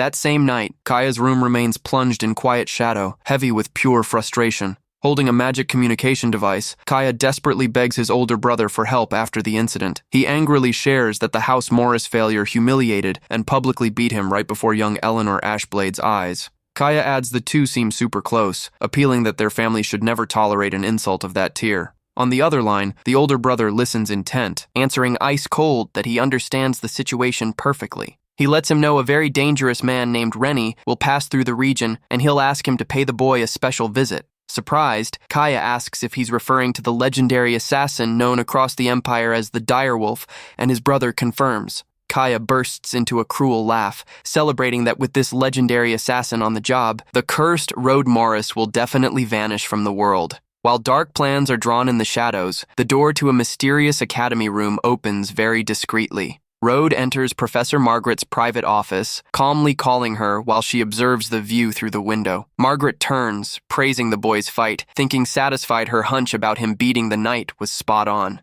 Rode smiles innocently, dodging the topic with his back turned, claiming he only tried so hard because of the precious tear of the dead. The teacher reveals the artifact belongs to an old scholar, asking the boy to follow her, as a talent like him will surely please him. Guiding the boy down long stone hallways, she humorously warns the old professor has a pretty tough personality. The two enter the Academy's Magic Research Institute, an ancient lab packed with potions and glowing flasks. Margaret introduces eccentric Professor Gustav, an old man in dark robes stirring a large potion bowl with a small wand. She tries introducing Rode, but the old professor answers sharply, asking not to be disturbed during his important research. Margaret steps up to Rode, whispering in a low tone that the tear of the dead he wants so much belongs entirely to that old scientist. She explains the professor is a very eccentric man, warning that the call to hand over the valuable artifact hinges entirely on Rode. Looking at the table, Rode spots a black cat wrapped in glowing green magic circles, deducing the man is researching resurrection magic. Gustav pours a glowing yellow potion over the feline, attempting to make its soul return to its body once and for all.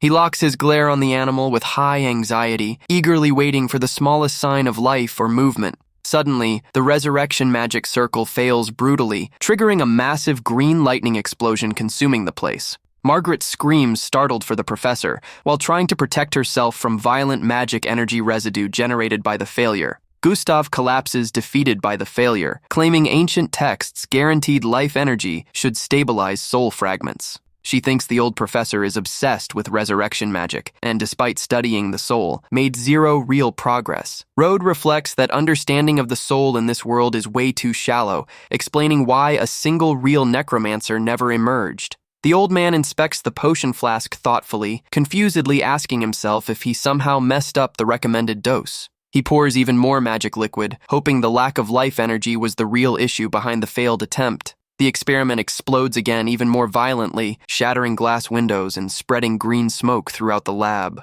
Rode spots the glaring mistake, thinking trying to use life energy on a dead soul is like trying to set solid ice on fire. Gustav screams, extremely annoyed at the fresh failure, agonizingly wondering where he went wrong following texts perfectly. The MC decides to step in, calmly suggesting the professor stop using those life energy-packed potions. Gustav turns angrily on the boy, snapping that even if Margaret spoke highly of him, that gives him no right to lecture his research. The old master throws in Rode's face that the boy never even studied basic soul theory and knows nothing about resurrection magic. He scoffs at the MC's presence, telling him to come back another time and ordering him not to bug him during experiments anymore. Unfazed, Rode calmly explains that life is already gone, and the energy used acts like poison on the small animal's soul. The professor gets outraged at the boy's words, yelling that water from the fountain of life heals any wound and cannot be poison. Rode tells him to accept the animal's passing, suggesting he use ancient grave dirt in the formation, asserting nobody understands death better than him.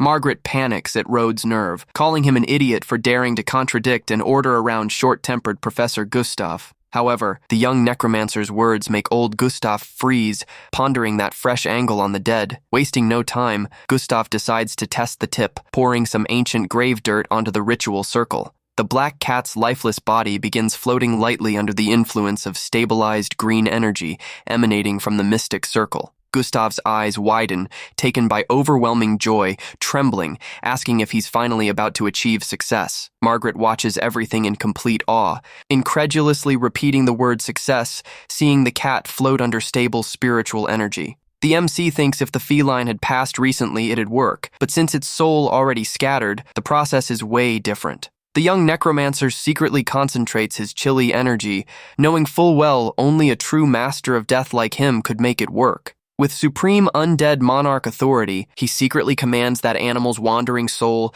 to return immediately to its body. A strong stream of pure spiritual energy flows with extreme speed toward the small feline's motionless body on the table. In a fraction of a second, the feline's glowing green eyes pop open, confirming complete effectiveness of the boy's command. The black cat stands up meowing normally, but Rode knows this artificial summoned soul will only last 7 days max. Gustav and Margaret stand jaw-dropped in pure shock at the unbelievable resurrection that just went down right before them. The old scientist grabs Rode's shoulders in wild excitement, begging to know the boy's name and where he learned that fantastic theory. Margaret smiles, satisfied with the glory, proudly introducing the boy to her colleague, saying that's young Rode Morris. Gustav shouts ecstatic that Rode broke the Archmage's main dogmas, calling the boy a total magic genius after that feat. Margaret stands completely amazed, seeing respected Professor Gustav praise and admire the boy in such an enthusiastic way. The old master asks Rode to reveal what else he knows, and the boy humbly replies he just holds a different view on death. The elder recalls something important, commenting Margaret mentioned the young master came there looking for the famous Tear of the Dead. Wasting no more time, he pulls the gorgeous blue pendant holding the legendary spiritual artifact from his pocket, displaying it proudly. With a focused, mysterious glare, the professor warns the artifact will be Rode's if he agrees to do just one small thing for him. The old professor hands the item to the boy, revealing the only catch for the gift is for Rode to become his personal assistant. Gustav assures that as his assistant, he'll hand any rare material to Rode, so together, they rewrite the history of resurrection magic. Rode sports a subtle smile, realizing the partnership will give him free access to rare, valuable materials he desperately needs. Margaret questioningly panics since the boy is a rookie, but Gustav tells her to hush, claiming she doesn't know how to spot genius. Margaret huffs in sheer rage at the stubborn old man's rude reply, who now completely ignores her presence. Rode accepts the offer super elegantly, thanking him, saying it'll be a massive honor working alongside a pro like him. The boy thinks satisfied that having an official title and his own secret lab will make his necromancy plans way easier. With a welcoming smile, Gustav hands over a beautiful golden key, letting him know the young master can use facilities whenever he pleases. The old professor shows off the grand lab, officially declaring that from that moment on, Rode is his official head assistant. Margaret watches everything in disbelief, unsure whether to laugh or cry over her own student suddenly becoming her co-worker. 2 days pass, and the story continues at the lavish Crystal Tavern during a pretty quiet, calm night. Sitting comfortably at the venue, Kaya sips a glass of red wine peacefully while waiting for his visitor. The tavern waiter approaches, letting him know the man he was waiting for just arrived, and Kaya orders to let him in. The door slowly opens, and a mysterious, intimidating figure wearing a dark cloak steps into the tavern's private room. It is feared hitman Rennie, known for extreme coldness and surgical precision on his lethal assignments. Kaya stands up excited, welcoming the assassin, claiming he's heard tons about his massive fame as the direwolf. Rennie blows cigarette smoke, coldly telling him to skip compliments, directly demanding what the boy wants from him. Kaya gets extremely annoyed at the assassin's disrespectful tone, but tries holding his rage so as not to ruin the plan. He hands over a heavy bag containing a gold coin deposit and target intel, promising to pay the rest upon completion. Kaya reveals Rode Morris's photo and file, describing him as useless trash from a declining family studying at the academy. Rennie laughs ironically, discovering a big family heir hired him just to eliminate a broke student from the countryside. The assassin dismissively states he has no time for childish games and that someone insignificant like the boy isn't worth the effort. Kaya pushes, saying Rode managed to get close to the Ashblade heiress, reinforcing that's also a direct command from his brother. Hearing the mention of powerful House Ashblade, Rennie's glare shifts tone instantly, getting the real danger of the situation. Since it's a direct order from his brother, Rennie accepts the deadly mission, but demands a final payout of 5,000 gold coins. Kaya promptly agrees to the requested fee, screaming with hatred that he only cares about Rode Morris's final elimination. Kaya asks for the job to be clean and slick, and the hitman assures pros hold ethics and never leak clients. He turns with a fake, creepy smile on his face, arrogantly stating he's the best and never fails his missions. Kaya whispers, consumed by hate, that since Rode humiliated him before Eleanor and the whole school, that night will definitely be his last. Under night darkness, Rennie watches from atop a roof, surveying the magic academy of the 7 cities' surroundings. Adjusting his dark combat mask, he remembers according to received intel, the target usually passes through there. The hitman stakes out a dark, quiet alley where Rode walks daily back to his student dorm. Rennie sports a wicked smile under his mask upon spotting the boy walking, peaceful, celebrating his payout is super close. Rode walks thinking about how energetic Professor Gustav is and how research left him no time to use the Tear of the Dead. Suddenly, the young master stops walking, looking sideways coldly, immediately sensing trouble in the air. Rode senses an arrogant assassin who doesn't even hide his killer aura, noting the enemy is extremely powerful. At scary speed, a red streak cuts through alley darkness toward the boy's neck with lethal intent. He effortlessly dodges, wondering if that assassin was sent by the forest's mysterious mage whose seal was destroyed. Rode casually stretches his arm, concluding the employer doesn't matter much, as he'll yank that answer out himself. From above, the hitman mocks the boy's calm, sarcastically commenting, Rode picked a great alley to be his tomb. The MC simply directs a chillingly icy, intimidating glare toward the enemy watching him from the roof. Rennie gets furious at the boy's nerve staring at him like that, feeling deeply insulted by such insolence. Screaming with hate, the assassin leaps from the roof toward the MC, claws glowing red with lethal magic. He executes his secret shadow assassination technique, firing a blast of red energy cutting slashes in the arena. A loud impact thud echoes forcefully through the silent alley, followed by the disturbing sound of blood dripping on the ground. With total composure, Rode catches the assassin's blade bare-handed, coldly ordering him to spill who sent him. Rennie stands in absolute shock, seeing his lethal attack blocked bare-handed by a kid, something he thought impossible to pull off. Showing zero effort, the MC snaps the enemy's weapon with finger strength, tossing it onto the dark alley ground. Overcome by desperation, sweating cold at the boy's absurd strength, the assassin hops backward, trying to keep distance. He fearfully asks himself if the boy is an intermediate archmage, panicking that he needs to escape right now. He uses top escape speed, turning into a fast black blur, trying to vanish through quiet alley shadows. Rode coldly watches the escape attempt, saying if the enemy refuses to talk nicely, he holds plenty of ways to make him sing. Suddenly, the MC's chilly spiritual energy starts spreading forcefully across stone alley walls and floor. A giant, scary black shadow silently emerges from shadows right in the escaping assassin's path. Rennie screams in desperation, seeing the massive, scary skeletal creature rise before him, completely blocking his only way out. The powerful summoned warrior raises his colossal weapon, ready to crush the opponent without showing any mercy. With a precise, devastating slash, the hit lands clean on the assassin, who lets out a sharp pain yell while getting slammed onto the floor.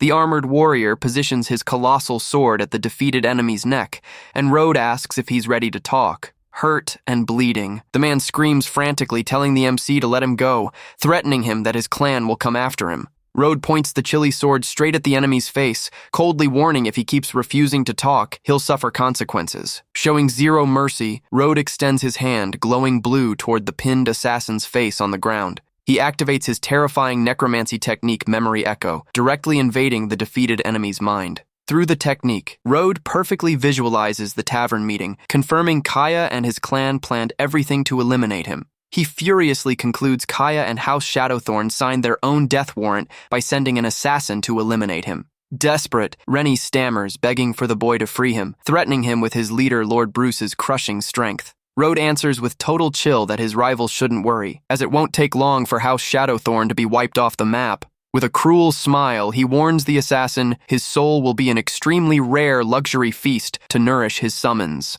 With a deafening crash, the boy summons Earth Splitter, the giant skeletal creature rising imposing in the dark alley. Rennie screams in total desperation, seeing the skeletal monster's colossal mouth open before him, begging not to come closer. Without a single chance to defend, the feared assassin gets gobbled up at once by the MC's giant scary summon. The skeletal beast consumes the beginner archmage's body and soul, glowing intensely in a reddish, vital energy hue. Rode knows their house is super powerful in the north, concluding he shouldn't rush, needing to wait for the right opening. Meanwhile, at the lavish Crystal Tavern, Kaya sips whiskey super comfortably and relaxed, convinced everything went smoothly. He thinks satisfied that by now the assassin must have finished Road off, laughing, thinking his rival will never cross his path again. The blonde youth orders invites sent to all his classmates for a big victory party the following day. Next day, lavish invites for Kaya's celebration banquet get handed out across the entire Magic Academy of the 7 cities. Sitting thoughtfully, Eleanor inspects the invite, confusedly wondering what real reason Kaya has to throw such a sudden party.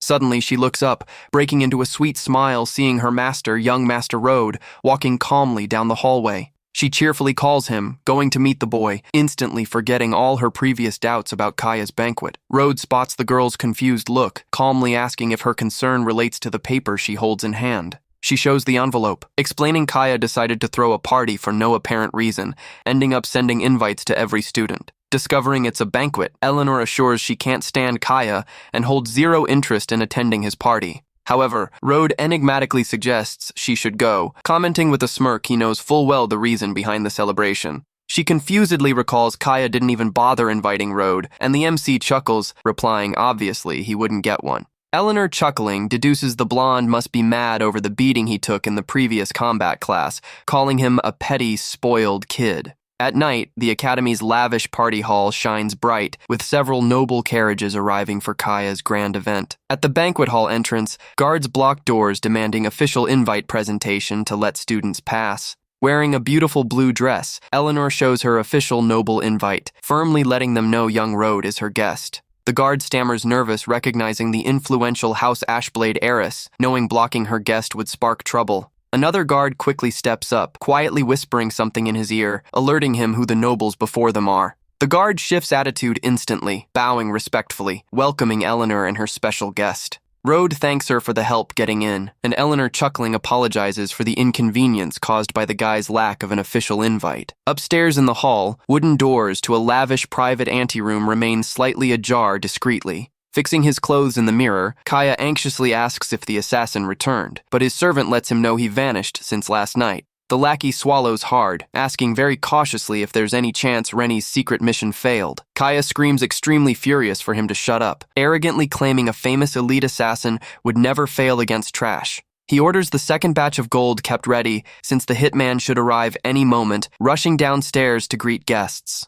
The banquet's main hall shines luxuriously, packed with smiling young nobles drinking and chatting under golden lights. Kaya smiles wickedly, thinking with Road gone, nothing will stop him from winning Eleanor and taking all Ashblade riches. Anna and Claire chat in the hall drinking wine, curiously wondering what could have happened so amazing for Kaya to throw this big party. Suddenly, Eleanor's jaw-dropping beauty draws everyone's eyes in the hall as she walks in her elegant, glowing blue dress. Kaya locks his glare on her with desire, faithfully believing the powerful northern family heiress will finally be his starting today. He steps up with a charming smile, offering a glass of red wine, politely inviting her to drink and toast beside him. Eleanor refuses to take the drink, glaring at him with total coldness, turning down the invite without holding back before everyone in the hall. Kaya feels extremely awkward from the rejection, but suddenly, a familiar, calm voice emerges from the shadows accepting to drink in her place. The blonde youth freezes completely, recognizing that chilly tone, feeling a terror shiver rush hard up his spine. Road emerges imposing from the shadows holding a wine glass, mockingly asking if he'd accept drinking with him, leaving Kaya in total panic. In complete desperation and panic, Kaya trips over his own feet, falling flat on his rear on the banquet hall floor, knocking over wine bottles.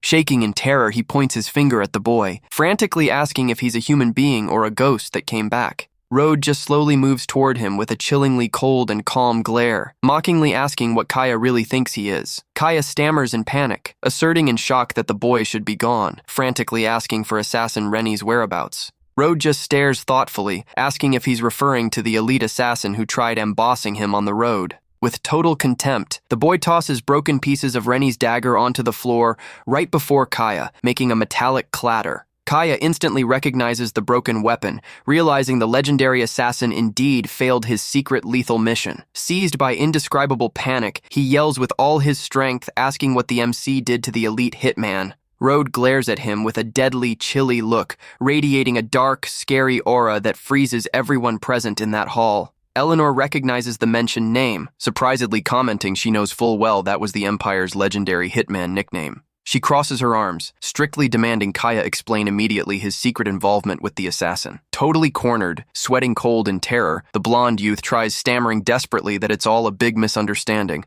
Eleanor refuses to buy his shameless lies, saying she's disgusted discovering he could sink so low as to order him eliminated. Kaya points a shaky finger toward the MC, begging once more for a chance to explain the whole situation to the girl. However, Eleanor screams furious, telling him to shut his mouth immediately, unwilling to hear another word of those pathetic excuses. She adds that now she gets the real reason for that sudden party, since the coward planned to secretly celebrate Rhodes' end. Eleanor solemnly declares she already spoke with her grandfather, and from that moment on, House Ashblade cuts all ties with them. Seeing his family alliance ruined, Kaya grinds his teeth with deep hatred, directly blaming Rhodes for all that awful humiliation. Giving zero care to his rage, Eleanor turns her back, calmly calling Rhodes for them to leave that banquet immediately. Female students gossip in total shock, wondering how Eleanor could break such an important noble alliance just to defend Rhodes. Claire watches the guy walk away with a confused look, quietly admitting to herself he seems nothing like the old Rhodes she used to know. Under quiet night moonlight, Rhodes and Eleanor walk calmly away from the banquet hall,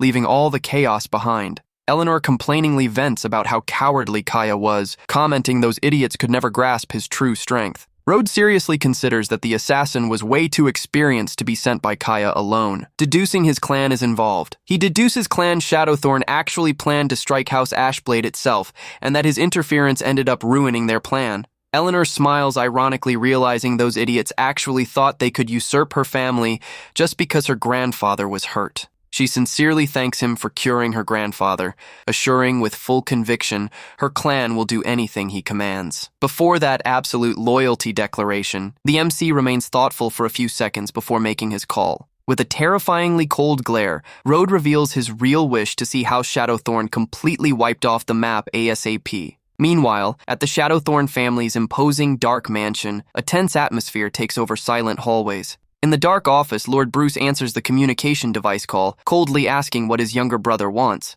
Kaya desperately reveals Rennie failed the mission and, since Rhodes showed up completely fine at the party, the assassin must have been taken down by the boy. Bruce strongly denies the possibility, claiming the hitman he picked was way too powerful to be beaten by a rookie kid. Kaya cries in desperation on his bed, yelling the Ashblades cut ties with them, blaming the MC for ruining his entire life. On the other end, the older brother finally gets the problem's gravity, coldly letting him know he'll return to the city immediately. Hearing his older brother's answer, the blonde youth rises, surprised in bed with a glimmer of hope shining in his eyes. Kaya gives a cruel, psychopathic smile, believing with his older brother's return, the MC will finally be crushed without mercy. 2 days pass, and the story moves to high-tech research labs at the renowned Magic Academy of the Seven Cities. While working, Rhodes wonders intrigued about Kaya's silence, since House Ashblade definitely moved against his family already. He knows Kaya is too proud to take humiliation quietly, trying to figure out what his rival is secretly plotting from the shadows. Suddenly, Professor Gustav enters excited holding a notebook, letting them know all three need to leave immediately. Margaret asks where they're heading, and the old man explains since his research moved forward big time, he needs to restock rare materials at the magic market. Margaret explains to Rhodes that the magic market is a super exclusive mystic trade center where only influential or powerful people enter. She smiles friendly, commenting that since Rhodes is now the professor's official assistant, that'll be a great chance to broaden horizons. The MC thinks surprised he didn't even know such an important, exclusive trade spot existed in the north in his past life. The mystic carriage travels at top speed down the stone road, taking the group toward the busy, famous city of Nate. Nate is the commercial heart of the north, where merchants across the region gather, and where you can buy anything if you hold enough cash. Because of that, mages across the empire travel there hunting rare items, turning the city into a massive, chaotic, mystic market. Rhodes walks right behind Margaret and Gustav, observing intrigued the grand architecture of the main artifact commercial building. At the establishment entrance, a long-bearded employee's eyes go wide, recognizing the famous, illustrious client who just stepped in. He breaks into a friendly smile, running to welcome the respected academy scientist, bowing with total manners. The boy notices the warm welcome, concluding Professor Gustav must be a pretty frequent, respected client at that mystic market. Right after, the market's head manager approaches them politely, welcoming the group with a nice smile. Gustav asks to skip pleasantries and take him inside right away, as he holds zero interest in cheap trinkets sold out front. The manager agrees right away, a bit nervous, asking the group to follow him. Stepping into a massive room packed with displayed items, the manager tells them to feel at home. The professor waves off regular items with a hand gesture, warning he holds not the slightest interest in any of those things. Gustav orders them to bring materials packed with life energy, as well as stuff tied to death, like ancient grave dirt, and the worker agrees. Rode observes a glowing bone on display, thinking it's just a swamp gator humerus, rare, but nothing spectacular. He closes his eyes, disappointed, thinking that market isn't as amazing as hyped, as there's nothing truly revolutionary around.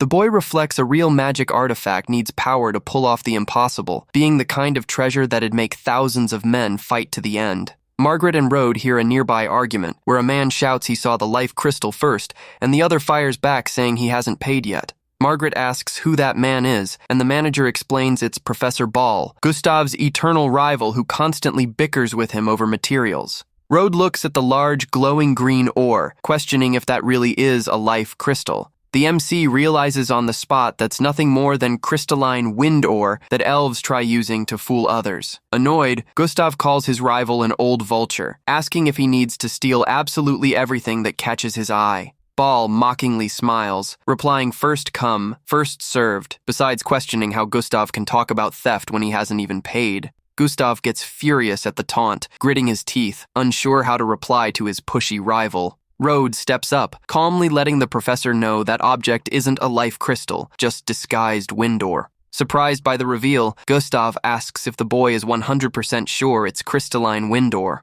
Rode keeps his cool composure, confirming with total certainty he's sure of what he's saying. Gustav thinks that being the case, the stone isn't worth the 3,000 gold coins asked, deciding to let his rival buy it to take the loss. The professor then turns to the shop manager, asking who that supposed life crystal belongs to. Super awkwardly, the worker explains that by house rules, the item belongs to the first person who completes payment. Ball displays the glowing green stone with a winning smile, mocking he just paid and now the item is officially his. Hearing this, Gustav breaks into a massive smile, declaring he couldn't be happier with that news. Both Ball and the shop manager stand completely confused by the professor's cheerful, unexpected reaction. Ball questions what that means, finding it super weird his rival smiles after losing the item, feeling something is off. Gustav mockingly replies he's just happy for his rival, congratulating him on dropping 3,000 gold coins on mere wind ore. Ball's eyes go wide, letting out a sound of pure disbelief upon hearing the old man's claim. The man bursts into laughter, asking if his rival lost his mind for good, or if he's just making up nonsense because he can't accept defeat. He points at the stone's intense glow, telling everyone to feel the pure life energy, saying that's no ore for weak mages. The manager also steps in nervous, asking Gustav to stop with accusations since their appraisers are extremely strict. Facing pressure from everyone, Gustav stays quiet, but Rode calmly tells the professor not to worry. The boy points with absolute confidence, reaffirming the object in Ball's hand is just wind ore. Ball and the manager's faces twist into an expression of extreme irritation at the boy's nerve. Ball glares at the young assistant with a deadly look, angrily asking who he thinks he is to say that. The worker also demands the boy watch his words, warning being with Gustav doesn't give him the right to slander the shop. Gustav stands up for the boy, declaring Rode is his assistant and holds more knowledge than himself, telling Ball to zip it. Ball scoffs, saying Gustav lost it completely, setting a mere student as his head assistant. He holds out the glowing stone, challenging the boy to explain that strong green aura and prove his ridiculous claim. Facing Ball's challenge, the youth steps up to kick off his demonstration. Rode explains the stone emits a vital aura due to an elven illusion, and draining that energy is all it takes to expose the fake. The boy asks if they hold ancient cemetery dirt in stock, as a handful would be enough to devour the energy and shatter the spell. The manager stammers confirmation they hold the material, and the boy orders him to fetch it right away. A large metal bowl holding ancient gray dirt gets placed on the counter. Rode challenges the man to drop the stone in there to see the truth reveal itself in a minute, asking if he wants to run the test. Ball accepts the challenge furious, warning if it really is a life crystal, both Gustav and his genius assistant will have to apologize in public. The glowing green stone gets dropped right onto the grave's gray dirt. That instant, thick green smoke starts rising from the bowl, lighting up the whole room. Ball points at the reaction, laughing victorious, screaming the vital aura remains insanely intense. Seeing the glow didn't vanish right away, the professor starts sweating cold from major worry. Even Margaret gets anxious, letting out a worried murmur seeing the test seems to fail. Margaret whispers to Rode, asking if he's sure, as the professor is super proud and apologizing in public would be unbearable humiliation. Rode tells the teacher not to worry, calmly asserting everything will happen in about 10 seconds. Ball mocks, calling everyone fools, saying not even elves could forge Windor into a life crystal of that tier. Suddenly, the shop manager panics, screaming without understanding how that's possible. The green smoke starts vanishing, revealing the stone losing all its glow in a scary way. Margaret stands shocked, seeing mere Windor, while people around wonder who the appraiser was that pulled off that gross mistake. Clients start gossiping about someone paying 3,000 gold coins for trash not worth a single silver coin. Ball turns extremely pale, gritting his teeth, realizing he was humiliated and tricked in front of everyone. Completely furious, he screams at the manager, calling everyone cheaters, asking how they dared sell him that trash. Gustav cracks up laughing, thanking Rode for saving him from falling for that scam, laughing at Ball's face, who ended up taking the loss. In a fit of rage, the rival professor slams the useless stone hard onto the ground. He turns, letting out one last threat shout, promising that story isn't over yet. While the rival stomps off mad, the manager bows deeply before the group, offering sincere apologies. Eyes glowing red with pure hatred, Ball mentally swears things definitely won't stay like this. Gustav celebrates cheerfully, saying how satisfying it is to finally see his rival's defeated face after so many years of bickering. The old man thanks Rode, letting him know if the boy likes any material around there, he can grab it because the lab will cover everything. Gustav warns he hopes not to run into another fake item, and the manager tries reassuring him, saying that was just a terrible accident. The experienced professor just huffs suspicious, continuing his walk through the venue. The manager stands thoughtful and tense, wondering how they pulled off that mistake and where such a genius boy capable of outdoing his appraisers came from. Outside the room, a man wearing a metal helmet and hood watches the group from afar with ulterior motives. The subject curses furious, realizing the boy uncovered his scam. Knowing the ore's origin will now be investigated, wanting to take him out for it. He remembers the boy also made Professor Ball furious, starting to scheme a way to use the professor to eliminate the boy. Meanwhile, Ball walks down the grand magic market stairs under the sunlight, still visibly shaken. He grumbles, unable to accept his old rival managed to find such an alert, smart assistant. The professor laments the financial loss and public humiliation he suffered, fearing becoming a laughingstock at his own academy. Suddenly, a voice calls him from behind, making him look back super confused. The mysterious man who was spying on the group slowly approaches Ball with a calm stance. Ball rudely asks if he's a market employee, demanding to speak with a manager if the intent is to offer him some compensation. The stranger asks for calm, assuring market management was also shocked and is already seriously investigating what went down. The man smiles wickedly, revealing that Section's appraiser secretly met up multiple times with Gustav's new assistant. Hearing that absurd hint, Ball's eyes go wide in total shock. The professor angrily asks if he's suggesting that whole fake setup was pulled on purpose just to fool him. Playing innocent, the man says he doesn't want to jump to wild conclusions, just sharing what he heard down hallways. The scammer keeps planting seeds of strife, commenting how weird it is for a mere student to know everything when even a great professor got fooled. Ball lowers his head, starting to let out a dark laugh packed with pure hatred. Ball agrees everything makes sense if the boy set up the scam, swearing he never imagined Gustav would pull off a show like that. He glares up close at the employee, asking what goal made him come, tell him that whole story directly. The man calmly replies a cheating story like that spreading would be terrible for market business. Ball concludes with a sinister look that the two share a common goal from that moment on. The subject gives a side smirk, confirming without hesitating that the two are completely aligned. Walking away through the busy city center, Ball swears to himself that Gustav and his young assistant will pay super dearly for that. With a killer glare, the rival professor assures both will discover what happens to those who dare mess with him. The scene cuts to a simpler, open part of Nate City, where local trade buzzes under sunlight. From market shadows, a mysterious figure watches the commotion, displaying a smile of satisfaction.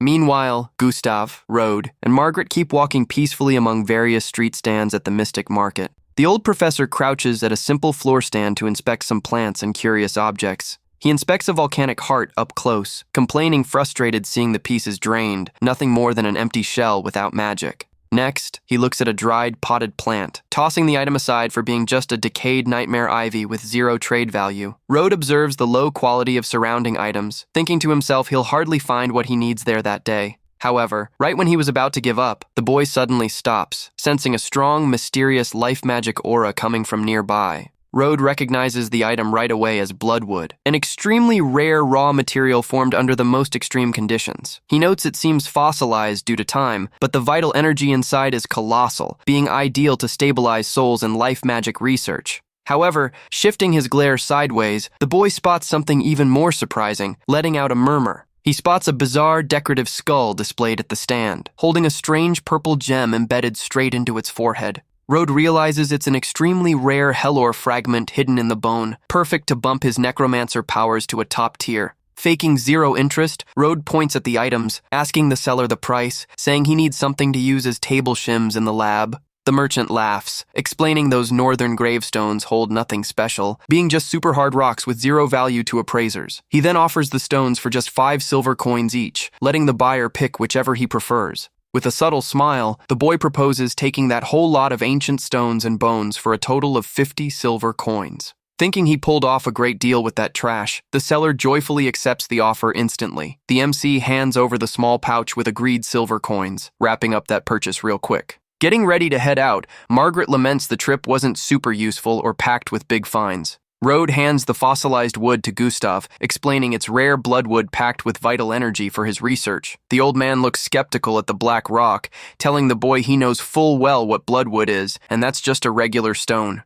Keeping his cool stance, the young assistant calmly insists the material is legit, just fossilized by time. Curious about the shot, Gustav decides to inject some mana to analyze the object up close. That instant, the professor's eyes go wide in shock as the rock glows in a blazing, bright red hue. Margaret stands jaw-dropped before the glow, commenting amazed on the insanely intense life aura emanating from the material. The elder can barely believe what his own eyes are witnessing right then. Emotional over the unbelievable find, Gustav confirms out loud it really is bloodwood. Meanwhile, Road observes the small Hellor piece in his hands, already planning the next move. He smirks internally, knowing that small fragment will be the key to insanely boosting his combat power. Night falls over the lavish estate, bringing total silence to the boy's private lab. Road plans to use the ore to advance to novice mage, while using the Tear of the Dead to bump Durand to advanced mage rank. Imposing skeletal knight Durand appears before his master, greeting him on one knee with total loyalty. Road tosses the glowing crystal toward the summon, ordering him to use that artifact to reclaim his old power. Durand takes the order, crushing the crystal with his hand, absorbing all the vast, dark energy released. An explosion of blue flames and pure spectral energy completely wraps the skeletal warrior's body. The MC watches the impressive transformation, while his servant gets wrapped in a bluish energy cocoon. Next, glowing cracks start appearing on the energy cocoon's surface with a deafening noise. The cocoon explodes spectacularly, spreading a magic power shockwave across the whole room. Reconstructed and way more powerful than before, the black-armored knight with glowing eyes bows again. Satisfied, Road praises the warrior's fresh look, celebrating noticing he successfully reached advanced mage tier. With his servant's successful evolution, the boy grabs the Hell Ore fragment to kick off his own turn. He shatters the purple gem, releasing a dense mystic energy cloud instantly spreading around him. A giant pillar of lightning and spiritual power wraps the boy's body, making him float in the room's center.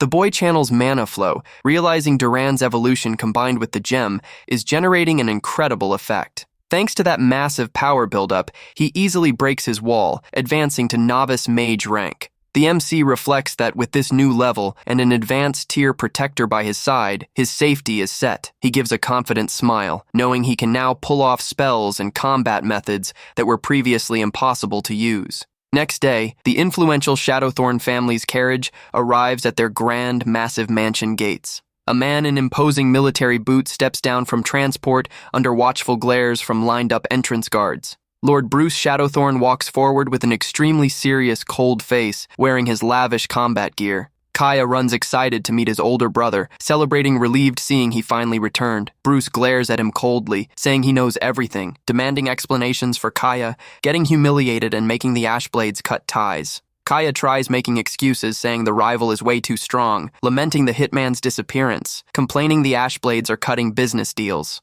Bruce stands thoughtful and intrigued, mentally questioning since when someone with that power level popped up in northern lands. Bruce clenches his fist wrapped in black leather gloves, declaring it makes zero difference who that boy is. With a terrifyingly maniacal look, he asserts the rival must meet his end for ruining his plans, as the whole north belongs to his family. He then calls his subordinate Lex from the shadows, who promptly answers, putting himself completely at his lord's service. Lex, the family's elite hitman, presents himself before his master with a calm, imposing stance. Bruce explains Lex is his sharpest blade, a peak expert mage with a blue blessing who trained with Lenny and even hunted an ice giant solo. Lex greets Kaya with a deep, calm voice, displaying the typical chill of a pro killer. Kaya gets startled by the hitman's overwhelming presence, instantly noting he's on a tier way above Lenny and already took down many. While prepping hidden blades, Lex asks for target data, saying even if his subordinate Lenny wasn't great, he must avenge his passing. Kaya breaks into an excited smile, replying to the hitman that there's zero issue, as he left everything perfectly set up. With a sharp thud, a detailed report containing all target intel gets tossed onto the table. Bruce reads papers, letting out a sarcastic smile, questioning if his rival's big trump card is just Professor Gustav's assistant. The assassin warns that since the professor is super influential and the boy is on alert, they won't be able to attack him inside the academy or mid-street. Hearing the advice, the clan leader concludes the only way to act will be baiting the boy straight into their territory. Kaya gets a brilliant idea, suggesting the best way to bait him is sending a formal invite along with the Ashblade family. He plans to set a banquet to apologize and make peace, taking advantage that the rival leader is elderly to ambush and eliminate everyone at once. Kaya excitedly adds that'll help them solve all their problems in one go, while his brother observes him thoughtfully. Bruce agrees with the plan, firmly asserting that if they're doing it, they should do it right with zero slip-ups. They plan to wipe out all enemies in a single lightning strike to finally take total control of the North. The story shifts to the Ashblade family's lavish mansion, shining under soft daylight. Seeing her grandfather focused on a document, Eleanor approaches curious, asking what he's reading so intent. Igna explains Kaya sent an invite letter wanting to apologize, offering 20% of family business as makeup. Eleanor crosses her arms, saying there's not a chance a hypocrite like him wants to apologize, saying it's obvious there's a trap. The patriarch rests his hand on the table, quietly pondering his granddaughter's sensible words. He agrees the offer is just bait, telling his granddaughter to go ask respected Grandmaster Rhodes' opinion on the invite. Eleanor answers yes with resolve, rushing to bring the message to the young leader. Facing Rhodes, the girl wraps up the whole situation about the unusual invite and suspicious 20% asset offer. The MC finds humor in the sloppy attempt, commenting the enemies were super clumsy and bold crafting that fake setup. But he doesn't care, saying that'll be awesome, as he'll get the perfect shot to erase the Shadowthorn family off the map once and for all. Next day, the lavish carriage arrives to take the guest group toward the banquet location. Guard Leon waves, smiling, letting the Grandmaster know the Patriarch ordered him to come pick him up personally. Rhodes calmly fixes his formal gala clothes, agreeing time has finally come to head to the banquet. Already en route, old Igna confesses he feels way safer and confident knowing Rhodes will accompany them. He explains the enemies don't even suspect he was cured of his sickness, promising to make them deeply regret that trap. The group finally steps off at the Shadowthorn family's imposing dark mansion, guarded by several masked guards. Bruce receives them with fake bows, pretending he lost his mind lately, offering the banquet as a humble peace request. While bowing hypocritically, Bruce cruelly thinks he who laughs last always laughs best. He knows nobody will walk out alive once trapped in the anti-magic circle, combined with Lex's lethal attack. Bruce hatefully schemes to destroy the Ashblades, enslave Eleanor, and chop up Rhodes' corpse to feed the meat to street dogs. Rhodes easily spots his rival's intent, playfully thinking if he's in that big of a rush to unleash that killer vibe, everyone gets guided to a massive, lavish dining hall, formally invited to take seats. Bruce kicks off speech offering formal apologies for stupid mistakes his brother Kaya pulled, suggesting forgetting the past. The host leader politely extends his arm, asking everyone to settle into chairs. Rhodes inspects the structure with his power, finding 7 hidden nodes forming an anti-magic circle so perfect not even Igna noticed. The boy notices his subordinate's quiet nervousness, calmly telling her to just relax.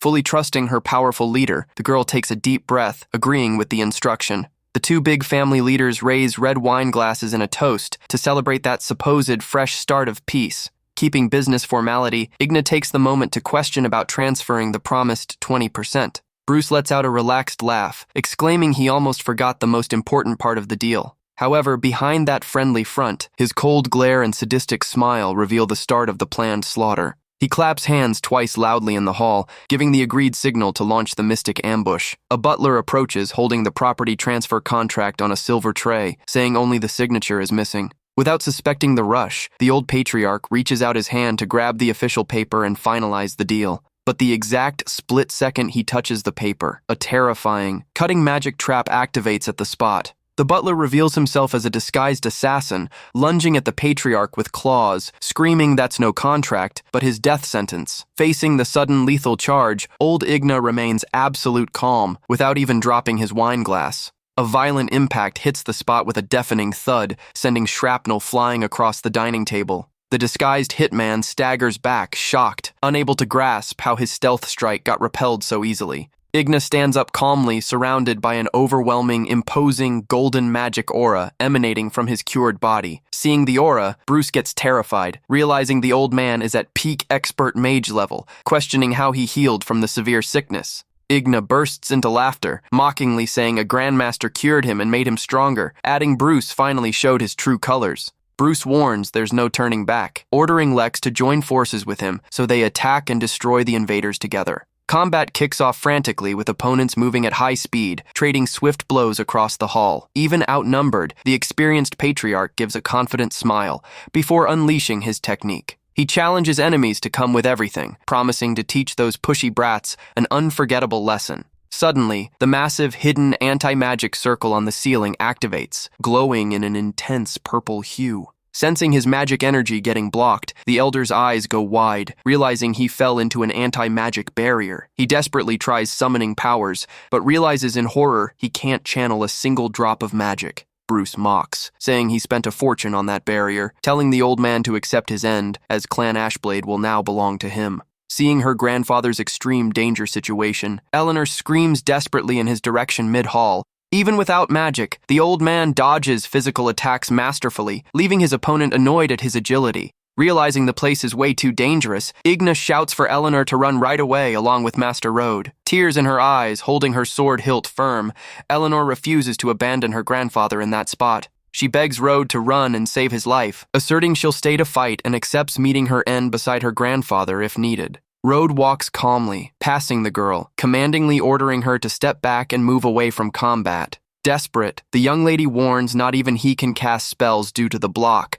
begging again for the boy to flee. Ignoring warnings, the MC keeps his blue eyes glowing cold, watching terrifying hitman Lex charge his way. Lex runs top speed, ready to deliver the mercy blow, questioning if that boy was responsible for taking out Lenny. The hitman displays a sadistic smile, yelling he'll avenge his fallen buddy by slicing the boy in half. A sharp metallic sound echoes through the hall as Lex's lethal attack gets blocked abruptly by a mysterious force. Lex gets repelled, backing away stunned, unable to comprehend how a mere novice-tier boy stopped his blow. His eyes go wide, seeing a giant, intimidating skeletal silhouette covered in dark flames rise right behind Road. With a scary glare, Durand declares anyone who dares raise a weapon against his master deserves nothing less than immediate demise. If you want the next part, like and comment.